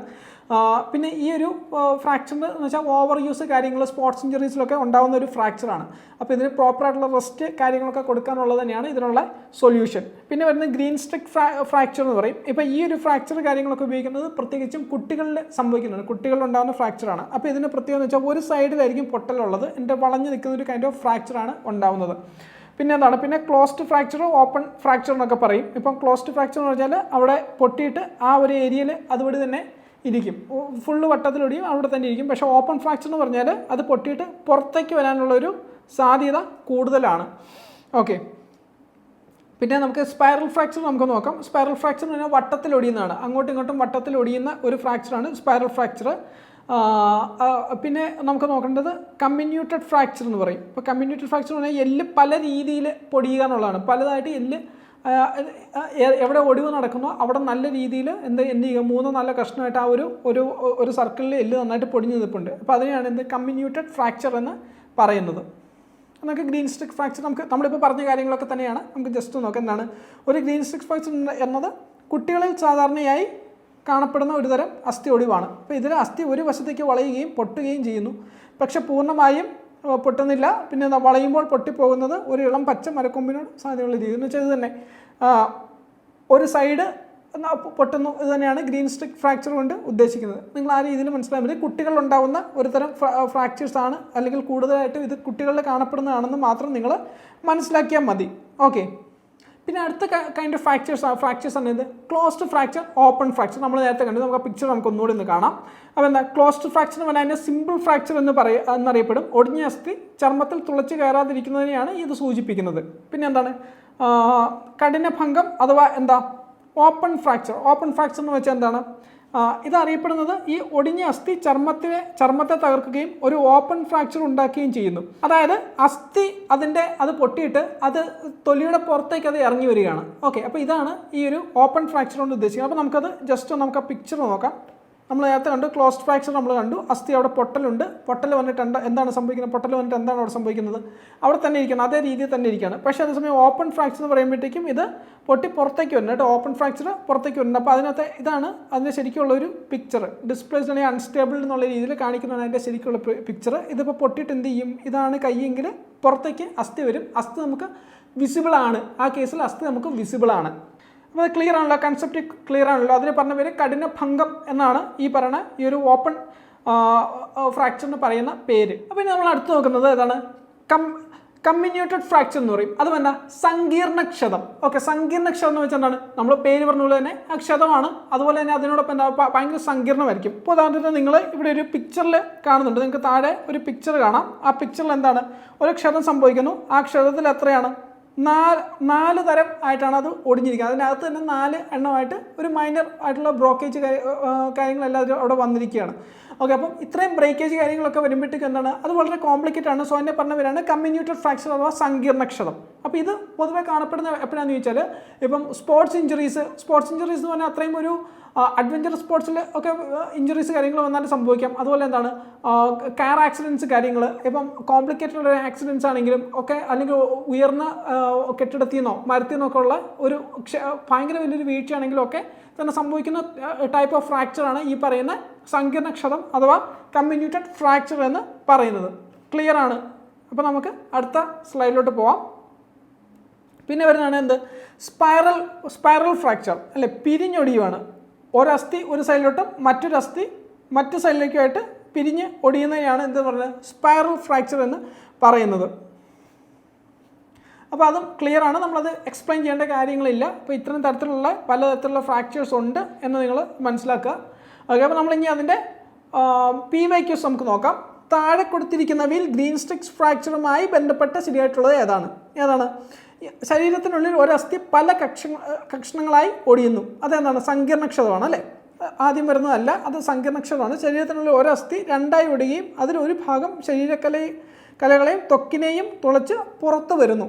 അത് കഠിനഭംഗമാണ്, നമ്മൾ നേരത്തെ പറഞ്ഞിരുന്നു. പിന്നെ എന്താണ്? ശരീരത്തിനുള്ളിൽ ഒരസ്ഥി 2ആയി ഒടിയുന്നത്, അത് കോമ്പൗണ്ട് ഫ്രാക്ചർ എന്ന് നമുക്ക് പറയാം. ശരീരത്തിനുള്ളിൽ തന്നെ ഒരസ്ഥി 2ആയിട്ട് ഒടിയുവാണെങ്കിൽ തന്നെ കോമ്പൗണ്ട് ഫ്രാക്ചർ എന്ന് നമുക്ക് പറയാം. അതിനകത്തെ ഒരു ക്ലോസ്ഡ് എന്നുള്ള രീതിയിൽ നമുക്കത് പറയാം. പിന്നെ D വരുമ്പോൾ ഏതാണ്? അസ്ഥിയുടെ ഒരു ഭാഗം ഒടിയുകയും മറ്റേ ഭാഗം വളഞ്ഞിരിക്കുകയും ചെയ്യുന്ന അവസ്ഥ. ഒരു ഭാഗം ഒടിയുന്നു മറ്റേ ഭാഗം വളഞ്ഞിരിക്കുന്നു. അപ്പോൾ ഇതല്ലേ നമ്മൾ നേരത്തെ കണ്ടിരുന്ന ആ ഒരു ഗ്രീൻ സ്റ്റിക്ക് ഫ്രാക്ചർ? ഇതല്ലേ? അപ്പോൾ നമുക്ക് ആൻസർ D ആണ് വരുന്നത്. 2024 വന്ന ചോദ്യമാണ് കേട്ടോ. ആൻസർ D ആണ്, 2024 വന്ന ചോദ്യമാണ്. അപ്പോൾ അടുത്ത് നമ്മൾ നോക്കുന്നത് എന്ത്? അസ്ഥി ഒടിവിൻ്റെ ലക്ഷണം അല്ലാത്തതെന്ത് എന്നുള്ളതാണ്. അസ്ഥി ഒടിവിൻ്റെ ലക്ഷണം അല്ലാത്തതെന്ത്? ആണ് ഒടിവുള്ള ഭാഗത്ത് നീരുണ്ടായിരിക്കും. തീർച്ചയായിട്ടും ഒടിഞ്ഞു കഴിഞ്ഞാൽ അവിടെ എന്താ? നീരുണ്ടാകാനുള്ള സാധ്യത വളരെ ഹൈ ആണ്. അതിൻ്റെ ലക്ഷണമാണ്. പിന്നെ ഒടിവുള്ള ഭാഗം ചലിപ്പിക്കാൻ പ്രയാസമുണ്ടായിരിക്കും. തീർച്ചയായിട്ടാണ് അല്ലേ? അസ്ഥി ഒടിഞ്ഞു കഴിഞ്ഞാൽ തീർച്ചയായിട്ടും നമുക്ക് ചലിപ്പിക്കാൻ പറ്റാറില്ല. ഒടിവുള്ള ഭാഗത്ത് വേദന, തീർച്ചയായിട്ടും അവിടെ വേദന ഉണ്ടായിരിക്കും. ഒടിവുള്ള ഭാഗത്ത് തൊലിയിൽ തീർച്ചയായിട്ടും മുറിവുണ്ടായിരിക്കും. ഇല്ല, ഹെയർലൈൻ ഫ്രാക്ചർ ആണെങ്കിൽ എന്താ? അവിടെ തീർച്ചയായിട്ടും അവിടെ ഒരു മുറിവോ കാര്യങ്ങളോ ഉണ്ടായിരിക്കില്ല. അതുപോലെ എന്താണ്? ഇപ്പം ഗ്രീൻ സ്റ്റിക്ക് ഫ്രാക്ചർ ആണെങ്കിൽ അവിടെ എന്ത് വരുന്നില്ല? നമുക്ക് ഇതുപോലെയുള്ള ഈ ഒരു വേദനയും മുറിവുകളോ കാര്യങ്ങളൊന്നും തന്നെ വരുന്നില്ല. അപ്പോൾ എന്താ? ഇത് ആൻസർ വരുന്നത് ഏതാണ്? D ആണ്. അപ്പോൾ അതിൻ്റെ ആൻസർ വരുന്നത്. ക്ലിയർ ആണ്? അപ്പോൾ അടുത്ത ക്വസ്റ്റ്യൻ ആണ് എന്ത്? അസ്ഥിഭംഗത്തോടൊപ്പം അസ്ഥി മാംസപേശികളും ത്വക്കും ഭേദിച്ച് അസ്ഥി മാംസപേശികളും ത്വക്കും ഭേദിച്ച് പുറത്തു വരുന്നത്. ഇതിനെന്താണ് പറയുന്നത്? ലഘുഭംഗം അല്ലാതെ ഹെയർ ലൈൻ ഫ്രാക്ചർ ആണ്, പുറത്ത് വരുന്നില്ല. സങ്കീർണ ഭംഗത്തിലും അവിടെ പൊട്ടലുണ്ടാകുന്നുണ്ട്, പക്ഷെ പുറത്ത് വരുന്നില്ല. കഠിനഭംഗമാകുമ്പോഴാണ് അവിടെ എന്ത് സംഭവിക്കുന്നത്? അവിടെ പുറത്ത് വരുന്നത് കേട്ടോ. ഓപ്പൺ ഫ്രാക്ചർ എന്ന് പറയും. കഠിനഭംഗം വരുമ്പോഴാണ് ഈ ഒരു അസ്ഥി മാംസം എല്ലാം ഭേദിച്ച് അത് അസ്ഥി മാംസവും അതുപോലെ ത്വക്കും എല്ലാം ഭേദിച്ച് പുറത്ത് വരുന്നത്. വിഷമഭംഗം അല്ല, കഠിനഭംഗമാണ് അതിൻ്റെ ആൻസർ വരുന്നത്. സി ആണ് ആൻസർ. 2023 അപ്പോൾ ഇനി നമുക്ക് ഈ ഫസ്റ്റ് എയ്ഡ് മെഷേഴ്സിലെ സിലബസിലെ ഏറ്റവും അവസാനത്തെ പോർഷനാണ് നമ്മൾ നോക്കുന്നത്. സ്നേക്ക് ബൈറ്റ് ആണ്, അല്ലെങ്കിൽ പാമ്പ് കടി. ഓക്കെ, അപ്പം പാമ്പ് കടി എന്ന് പറയുമ്പോൾ പാമ്പുകൾ നമുക്ക് രണ്ട് തരത്തിൽ നമുക്ക് വേണമെങ്കിൽ ക്ലാസിഫൈ ചെയ്യാം. അതായത് എന്താ, അതിൻ്റെ വിഷത്തിനെ അനുസരിച്ചിട്ടാണ് ഞാൻ പറഞ്ഞത്. വിഷത്തിനെ അനുസരിച്ചിട്ട് രണ്ട് രീതിയിൽ വേണമെങ്കിൽ ക്ലാസിഫൈ ചെയ്യാം. ബേസിക്കായിട്ട് എന്താ, വിഷമുള്ളതും വിഷമില്ലാത്തതും. Venomous snake, non venomous snake എന്ന രീതിയിൽ നമുക്കതിനെ ക്ലാസിഫൈ ചെയ്യാം. അപ്പോൾ ഇതാണ് ഇതിനകത്ത് നിങ്ങളിപ്പോൾ കാണുന്നതാണ് ഈ പാമ്പിൻ്റെ ഹെഡും കാര്യങ്ങളൊക്കെയാണ്. അപ്പം ഇതിനകത്ത് ഈ ഒരു വെനമസ് സ്നേക്ക് എന്ന് പറഞ്ഞാണ് ഈ താഴെ കാണിച്ചിരിക്കുന്നത്. മുകളിൽ കാണിച്ചിരിക്കുന്നത് നോൺ വെനമസ് സ്നേക്ക്, വിഷമില്ലാത്ത ടൈപ്പ് പാമ്പ്. അപ്പോൾ അതിൻ്റെ ഒരു തല കാര്യങ്ങളൊക്കെയാണ്. ഇപ്പോൾ ഇതിൻ്റെ ഒരു തല എന്ന് വെച്ചാൽ എന്താണ്, അതിൻ്റെ ഒരു ട്രയാങ്കിൾ എന്ന രീതി നമുക്ക് പറയാൻ പറ്റില്ല. പക്ഷേ ഒരു റൗണ്ടഡ് കൈൻഡ് ഓഫ് ഫേസ് ആയിരിക്കും അതിന് വരുന്നത്. പക്ഷേ അതേസമയം നമുക്കൊരു വെനമസ് സ്നേക്ക് ആണെങ്കിൽ അതിൻ്റെ ഒരു ഹെഡ് എങ്ങനെയാണ്, ഒരു കറക്റ്റ് നല്ലൊരു ട്രയാങ്കിൾ ആയിരിക്കും ആ ഒരു ഹെഡ് വരുന്നത്. അപ്പോൾ ഹെഡ് വെച്ചിട്ട് നമുക്ക് അതിനങ്ങനെ തിരിച്ചറിയാൻ പറ്റും. കണ്ണുകൾ നോക്കുവാണെങ്കിൽ ഇതിൻ്റെ ഒരു പ്യൂപ്പിളാണ്, കണ്ണിനകത്തുള്ള ഒരു പ്യൂപ്പിള് വട്ടത്തിലായിരിക്കും. നോൺ വെനമസ് സ്നേക്കിന് വിഷമില്ലാത്തത് വട്ടത്തിലായിരിക്കും അതിൻ്റെ ആ ഒരു കണ്ണ് ഇരിക്കുന്നത്. പക്ഷേ വിഷമുള്ളതാകുമ്പോൾ എന്താണ്, കണ്ണിരിക്കുന്നത് ഈ ഒരു രീതിയിലായിരിക്കും അല്ലേ, ഒരു എലിപ്റ്റിക്കൽ പ്യൂപ്പിൾ എന്നൊക്കെ നമുക്ക് പറയാം. ആ ഒരു രീതിയിലാണ് അത് വരുന്നത്. അപ്പോൾ ഈ രണ്ട് കാര്യങ്ങൾ അറിയുക. അതുപോലെ തന്നെ അതിൻ്റെ ഒരു അടിഭാഗം വരുമ്പോഴത്തേക്കും അതിൻ്റെ ഒരു സ്കെയിൽസ്, ആ ഒരു ഡിഫറൻസ് നിങ്ങൾ ഇതൊന്ന് ശ്രദ്ധിച്ചോളാം. അപ്പോൾ ഇങ്ങനൊരു ഡിഫറൻസ് കൂടെ അതിനുണ്ട് കേട്ടോ. ഇപ്പോൾ പാമ്പുകൾക്ക് ആ ഒരു രീതിയിലുള്ളൊരു ഡിഫറൻസ് കൂടെ ഉണ്ട്. അപ്പോൾ അത് നിങ്ങൾക്ക് മനസ്സിലാക്കുക. പിന്നെ അതിൻ്റെ ഒരു കടിയേക്കുന്ന ഒരു രീതി, ഇപ്പം വെനമസ് സ്നേക്ക് ആണെങ്കിൽ അതിന് കടിയേക്കുക എന്ന് പറയുമ്പോഴത്തേക്കും ഒരു 2 കുത്തേ ഉണ്ടാകത്തുള്ളൂ. ആകെ 2 കുത്തേ ഉണ്ടാകത്തുള്ളൂ. പക്ഷേ അതേസമയം നോൺ വെനമസ് ആകുമ്പോഴത്തേക്കും ഈ ഒരു രീതിയിലായിരിക്കും, കൂടുതൽ പല്ലുകൾ അതിനുണ്ടാവും. അതുകൊണ്ട് തന്നെ അതിൻ്റെ ഒരു കടിയേറ്റ് കഴിഞ്ഞാൽ നമുക്ക് ഈ ഒരു കറക്റ്റായിട്ട് നമുക്ക് ഐഡൻറ്റിഫൈ ചെയ്യാൻ പറ്റും. ഓക്കെ, അപ്പോൾ ഇതിൻ്റെ ബേസിക് ആയിട്ട് ഒരു പാമ്പ് കടി ഏറ്റ് കഴിഞ്ഞാൽ വിഷമുള്ള പാമ്പാണോ വിഷമില്ലാത്ത പാമ്പാണോ എന്നൊക്കെ ഐഡൻറ്റിഫൈ ചെയ്യുന്ന ഒരു രീതി എന്ന് വെച്ചാൽ അതിൻ്റെ ഒരു കുത്തുകൾ തന്നെയാണ്. അതിൻ്റെ പല്ലുകളുടെ ആ ഒരു ആകൃതി വെച്ചിട്ട്, അല്ലെങ്കിൽ പല്ലുകളുടെ എണ്ണം വെച്ചിട്ടാണ്. ക്ലിയർ ആണ്? ശരി. പിന്നെന്താ, പാമ്പിൻ വിഷം എന്താണ്? ഇത് വിഷം കൊണ്ടു കിടക്കുന്നതാണോ? ഇതൊരു പ്രോട്ടീനാണ് അല്ലേ. പാമ്പിൻ വിഷം എന്ന് പറഞ്ഞാൽ ഒരു പെപ്റ്റൈഡ് പ്രോട്ടീൻ എന്ന് പറഞ്ഞാണ് പാമ്പിൻ വിഷം. ടോക്സിൻ എന്നും ഇത് അറിയപ്പെടാറുണ്ട്. ടോക്സിൻ അഥവാ പെപ്റ്റൈഡ് പ്രോട്ടീൻ എന്നൊക്കെ നമ്മൾ ഇതിനെ അറിയപ്പെടാറുണ്ട്. അപ്പോൾ ഇതെന്തിനാണ് ഉപയോഗിക്കുന്നത് വെച്ചാൽ ഇരയെ നിശ്ചലമാക്കാനും അതുപോലെ തന്നെ ദഹിക്കാനും പാമ്പുകൾ ഉപയോഗിക്കുന്ന ഒരു ഗ്രന്ഥിസ്രവമാണ് പാമ്പിൻ വിഷം അല്ലേ. ഇപ്പം പോകുന്ന ഒരു ഇരയെ ഇത് പിടിക്കുന്ന വെച്ചാൽ പാമ്പ് അതിനെ കൊത്തും. കുറച്ച് കഴിയുമ്പോഴത്തേക്ക് എന്ത് ചെയ്യും, അത് മൂവ് ചെയ്തിട്ട് ഇത്ര മീറ്റർ അടുത്തായിട്ട് ഇത് വീണ് കിടക്കുന്നു പാമ്പിനറിയാം. ആ രീതിയിലാണ് ഇതിനെ ഡിറ്റക്ട് ചെയ്യുന്നത്. പിന്നെന്താണ്, ഇതൊരു പ്രതിരോധമായും അതിജീവന ഉപകരണമായിട്ട് ഉപയോഗിക്കുന്നു. ഇത് മാരക മിശ്രിതത്തിൽ അമിനോ ആസിഡുകൾ, ഇതിനകത്ത് എന്തൊക്കെയുണ്ട്, അമിനോ ആസിഡുകൾ, അതുപോലെ ന്യൂക്ലിക് ആസിഡുകൾ, കാർബോഹൈഡ്രേറ്റ്, ലിപ്പിഡ്, പ്രോട്ടീനുകൾ, പെപ്റ്റൈഡുകൾ എന്നിവ അടങ്ങിയിരിക്കുന്നു. പക്ഷെ എന്നാലും ഇതിനെ അറിയപ്പെടുന്ന വേറൊരു പേരെന്ന് പറഞ്ഞാൽ പെപ്റ്റൈഡ് പ്രോട്ടീൻ എന്നുള്ള രീതിയിലും ഇതിനെ അറിയപ്പെടുന്നുണ്ട്. അതുപോലെ തന്നെയാണ് ഇതിനെ ടോക്സിൻ എന്നാണ് വിളിക്കുന്നത്. ടോക്സിൻ എന്നുമാണ് ഇതിനെ വിളിക്കുന്നത്. അപ്പോൾ അത്രയും ക്ലിയർ ആണ്. പിന്നെ നമുക്ക് ഈ ഒരു വിഷമുള്ള പാമ്പിനെ തന്നെ നമുക്ക് വേണമെങ്കിൽ ഒരു 4 തിരിക്കാം. എന്താണ്, ന്യൂറോടോക്സിക് വിഷം, ഹീമോടോക്സിക് വിഷം, സൈറ്റോടോക്സിക് വിഷം, പിന്നെ എന്താ, മയോടോക്സിക് വിഷം അല്ലേ. എന്താണ് ന്യൂറോടോക്സിക് വിഷം? എന്താണ് ന്യൂറോടോക്സിക്? അതിന് നമ്മുടെ ഒരു നെർവസ് സിസ്റ്റത്തെ അഫക്റ്റ് ചെയ്യുന്ന വിഷത്തെയാണ് ന്യൂറോടോക്സിക് വിഷം എന്ന് പറയുന്നത്. അതിൻ്റെ ഒരു ലക്ഷ്യം എന്താണ്, തലച്ചോറും നാഡീവ്യൂഹവുമാണ് അതിൻ്റെ ലക്ഷ്യമായിട്ട് വരുന്നത്. ഇത് പ്രത്യേകിച്ച് മൂർക്കൻ പാമ്പ്, അതുപോലെ റാറ്റിൽ സ്നേക്ക്, പിന്നെന്താ ബ്ലാക്ക് മാമ്പ, ഇതുപോലെയുള്ള പാമ്പുകളിലൊക്കെ കാണപ്പെടുന്നത് എന്താണ്, ന്യൂറോടോക്സിക് വിഷമാണ്. പിന്നെ ഹീമോടോക്സിക് വിഷമാണ് പിന്നെ ഉള്ളത്. അതിൻ്റെ ലക്ഷ്യം എന്ന് വെച്ചാൽ എന്താണ്, രക്തം കട്ടപിടിക്കുന്ന സംവിധാനങ്ങളും ഇതൊക്കെയാണ് ഹീമോടോക്സിക് എന്ന് വെച്ചാൽ ഡയറക്റ്റ്ലി ബ്ലഡിനെ അഫക്റ്റ് ചെയ്യുമ്പോഴത്തേക്ക് എന്താണ്, ബ്ലഡ് കട്ട പിടിക്കുകയില്ല. അപ്പം ഇങ്ങനെയുള്ള ആ ഒരു സിസ്റ്റത്തെ തകർക്കുക എന്നതാണ് ഇതിൻ്റെ ഒരു പ്രധാന ലക്ഷ്യം വരുന്നത്. പ്രത്യേകിച്ച് എന്താ, റസൽസ് വൈപ്പർ അഥവാ അണലി, ഇത് ഒരു ഹീമോടോക്സിക് വിഷം ഇജക്റ്റ് ചെയ്യുന്ന ഒരു പാമ്പാണ്. പിന്നെ എന്താണ്, അടുത്ത വരുന്നതാണ് സൈറ്റോടോക്സിക് വിഷം. അതായത് തന്മാത്രാ തരത്തിലുള്ള ചില കലകളെയൊക്കെ തന്നെ ഇത് ബാധിക്കും. ഇപ്പം മൂർഖൻ്റെ കാര്യം പറഞ്ഞാൽ അത് ന്യൂറോടോക്സിക് ആണ്, അപ്പം തന്നെ സൈറ്റോടോക്സിക് എന്നും നമുക്ക് പറയാം. ആ രണ്ട് രീതിയിലും ഇതിൻ്റെ വിഷം അഫക്റ്റ് ചെയ്യുന്നുണ്ട്. അതായത് അതിൻ്റെ ബ്ലഡ് വെസൽസിനെയും ടിഷ്യൂസിനെയും പിന്നെ എന്ന് വെച്ചാൽ ഓരോ ടിഷ്യൂസിൻ്റെ പുറത്തേക്കും രക്തം തുള്ളി തുള്ളിയായിട്ട് വരുന്നതായിട്ട് അല്ലെങ്കിൽ ആ ഒരു പൊടിഞ്ഞ് നിൽക്കുന്ന പോലെ അറിയാൻ പറ്റും ഇതിൻ്റെ ഒരു കടി ഏറ്റ് കഴിഞ്ഞാൽ. പിന്നെയാണ് മയോടോക്സിക് വിഷം. മയോടോക്സിക് വിഷം എന്ന് വെച്ചാൽ അത് ബാധിക്കുന്നത് ഏതിനെയാണ്? പേശികൾ അല്ലെങ്കിൽ മസിൽസിനെയാണ് ബാധിക്കുന്നത്. പ്രത്യേകിച്ച് കടൽ പാമ്പുകളിലാണ് ഈ ഒരു മയോടോക്സിക് വിഷം നമുക്ക് കാണാൻ പറ്റുന്നത്. ഓക്കെ, അപ്പം ഇത്രയും തരത്തിലാണ് നമുക്ക് വിഷമുള്ള പാമ്പിനെ നമുക്ക് തിരിക്കാൻ പറ്റുന്നത്. ഈ ഒരു രീതിയിലാണ് ന്യൂറോടോക്സിക്, ടോക്സിക്, പിന്നെ അതാണ് സൈറ്റോടോക്സിക്, മയോടോക്സിക്, ഈ രീതിയിലാണ് ഇതിനെ ക്ലാസിഫൈ ചെയ്യുന്നത്. ക്ലിയർ ആണ്? ഓക്കെ. അപ്പോൾ ഇനി നമുക്ക് പാമ്പ് കടി ഏറ്റാലുള്ള അല്ലെങ്കിൽ ആ ഒരു ലക്ഷണങ്ങൾ കാര്യങ്ങൾ എന്തൊക്കെയാണെന്ന് നമുക്ക് നോക്കാം. എന്തൊക്കെയായിരിക്കും പാമ്പ് കടി ഏറ്റുള്ള ലക്ഷണങ്ങൾ? എന്തൊക്കെയായിരിക്കും വരുന്നത്? ഒന്ന്, അവിടെ ഒരു 2 ഡോട്ട്സ് ഉണ്ടാവും അല്ലേ? നമ്മൾ നേരത്തെ കണ്ടിരുന്നു എന്തുണ്ട്? കടിയേറ്റ ഭാഗത്ത് 2 ഡോട്ട്സ് ഉണ്ട്. പിന്നെ എന്താണ് അവിടെ കാണാൻ പറ്റുന്നത്? മുറിവേറ്റ ഭാഗത്ത് തടിപ്പുണ്ട്. പിന്നെന്താ? അവിടെ എരിച്ചിൽ കാര്യങ്ങൾ, ഇതൊക്കെ നമുക്കറിയാൻ പറ്റും. പിന്നെയാണ് ഈ ശ്വാസതടസ്സം, അതുപോലെയുള്ള കാര്യങ്ങളെല്ലാം അവിടെ ഉണ്ടാവും. പിന്നെ മയക്കം പോലെയുള്ള കാര്യങ്ങളുണ്ടാവും. പിന്നെ മനം പുരട്ടലും ഛർദിയും. അപ്പോൾ ഇതുപോലുള്ള കാര്യങ്ങളൊക്കെ എന്താണ്? പാമ്പ് കടിയേറ്റ് കഴിഞ്ഞാലുള്ളതിൻ്റെ ലക്ഷണങ്ങളായിട്ട് നമുക്ക് പറയാവുന്ന കാര്യങ്ങളാണ്. ഓക്കെ, അപ്പോൾ ഇത്രയാണ് നമുക്ക് പാമ്പ് കടി ഏറ്റുള്ളതിൻ്റെ ഒരു ലക്ഷണങ്ങൾ നമുക്ക് പറയാൻ പറ്റുന്നത്. അപ്പോൾ ഈ പാമ്പ് കടി ഏറ്റ് കഴിഞ്ഞാലുള്ള പ്രഥമ ശുശ്രൂഷ എന്താണ്? പാമ്പ് കടി ഏറ്റ് കഴിഞ്ഞാൽ ഏറ്റവും ആദ്യം എന്താണ് പാമ്പ് കടി ഏറ്റ ഒരാളെ ചെയ്യേണ്ടത്? ആദ്യം ആളെ കൂൾ ഡൗൺ ചെയ്യണം. പിന്നെ എന്താണ്? 1 മിനിറ്റിനുള്ളിൽ തന്നെ എന്ത് ചെയ്യുക? ഇതിൻ്റെ പ്രാഥമിക ആ ഒരു പരിചരണങ്ങൾ കാര്യങ്ങളെല്ലാം തന്നെ ചെയ്തു തുടങ്ങുക. അപ്പോൾ ഇതിനോടൊപ്പം തന്നെ ചെയ്യേണ്ട കാര്യമാണ് ആ ഒരു മുറിവേറ്റ ഭാഗം വൃത്തിയായിട്ട് കഴുകുക. ഒരു സോപ്പും വെള്ളമൊക്കെ ഉപയോഗിച്ച് വൃത്തിയായിട്ട് കഴുകുക. അതിനോടൊപ്പം തന്നെ ഇതിൻ്റെ മുകളിലൊരു ടൂർണിക്കൈ, നമ്മൾ നേരത്തെ കണ്ടിട്ടില്ലേ ടൂർണിക്കൈ? കാരണം ആ ഒരു മുറിവേറ്റ ആ ഭാഗത്തിൻ്റെ മുകളിലായിട്ട് ഒരു കെട്ടിടുന്നതാണ് ഈ ടൂർണിക്കൈ എന്ന് പറഞ്ഞത്. അപ്പോൾ ആ ടൂർണിക്കൈ നമ്മൾ ചെയ്യുക. പിന്നെ എന്താണ് നമുക്ക് ചെയ്യാൻ പറ്റുന്ന എന്താണ്? നിങ്ങൾ ഓർത്തേക്ക് എന്തായിരിക്കും നമുക്ക് പിന്നെ അവിടെ ചെയ്യാൻ പറ്റുന്നത്? എന്തായിരിക്കും പിന്നെ നമ്മളവിടെ ചെയ്യേണ്ടത്? ആ ഒരു രക്തം ഞെക്കിക്കളയാൻ പറ്റുവാണെങ്കിൽ അത് ചെയ്യുക എന്നുള്ളതാണ്. അതായത് രക്തം പുറത്തോട്ട് ഞെക്കിക്കളയാൻ പറ്റുവാണെങ്കിൽ അത് ചെയ്യുക. പക്ഷേ അവിടെ എന്ത് ചെയ്യാൻ പാടില്ല, നമ്മൾ മറ്റെന്തെങ്കിലും ഒരു സാധനങ്ങളോ, അതായത് ഇപ്പം ചില കത്തിയോ ബ്ലേഡോ ഇതൊന്നും ഉപയോഗിച്ച് നമ്മളവിടെ ഒരിക്കലും ഒരു മുറിവ് ഉണ്ടാക്കുകയോ അല്ലെങ്കിൽ മുറിവ് ഉണ്ടാക്കിയിട്ട് നമ്മളതിനെ രക്തം പുറത്തോട്ട് കളയാൻ ഒരിക്കലും ശ്രമിക്കരുത്. അത് കൂടുതലായിട്ടുള്ള വീണ്ടും പ്രശ്നങ്ങളിലേക്ക് ഉണ്ടാക്കും. പിന്നെ അതുപോലെ തന്നെ ഈ കെട്ടുന്ന ടൂർണിക്കയുടെ ഒരു ഇതെന്ന് പറഞ്ഞാൽ ഒരുപാട് മുറുക്കും ആകരുത്, ഒരുപാട് അയക്കുന്ന ഒരു രീതിയിൽ അയഞ്ഞുള്ള രീതിയിലും ആകരുത്.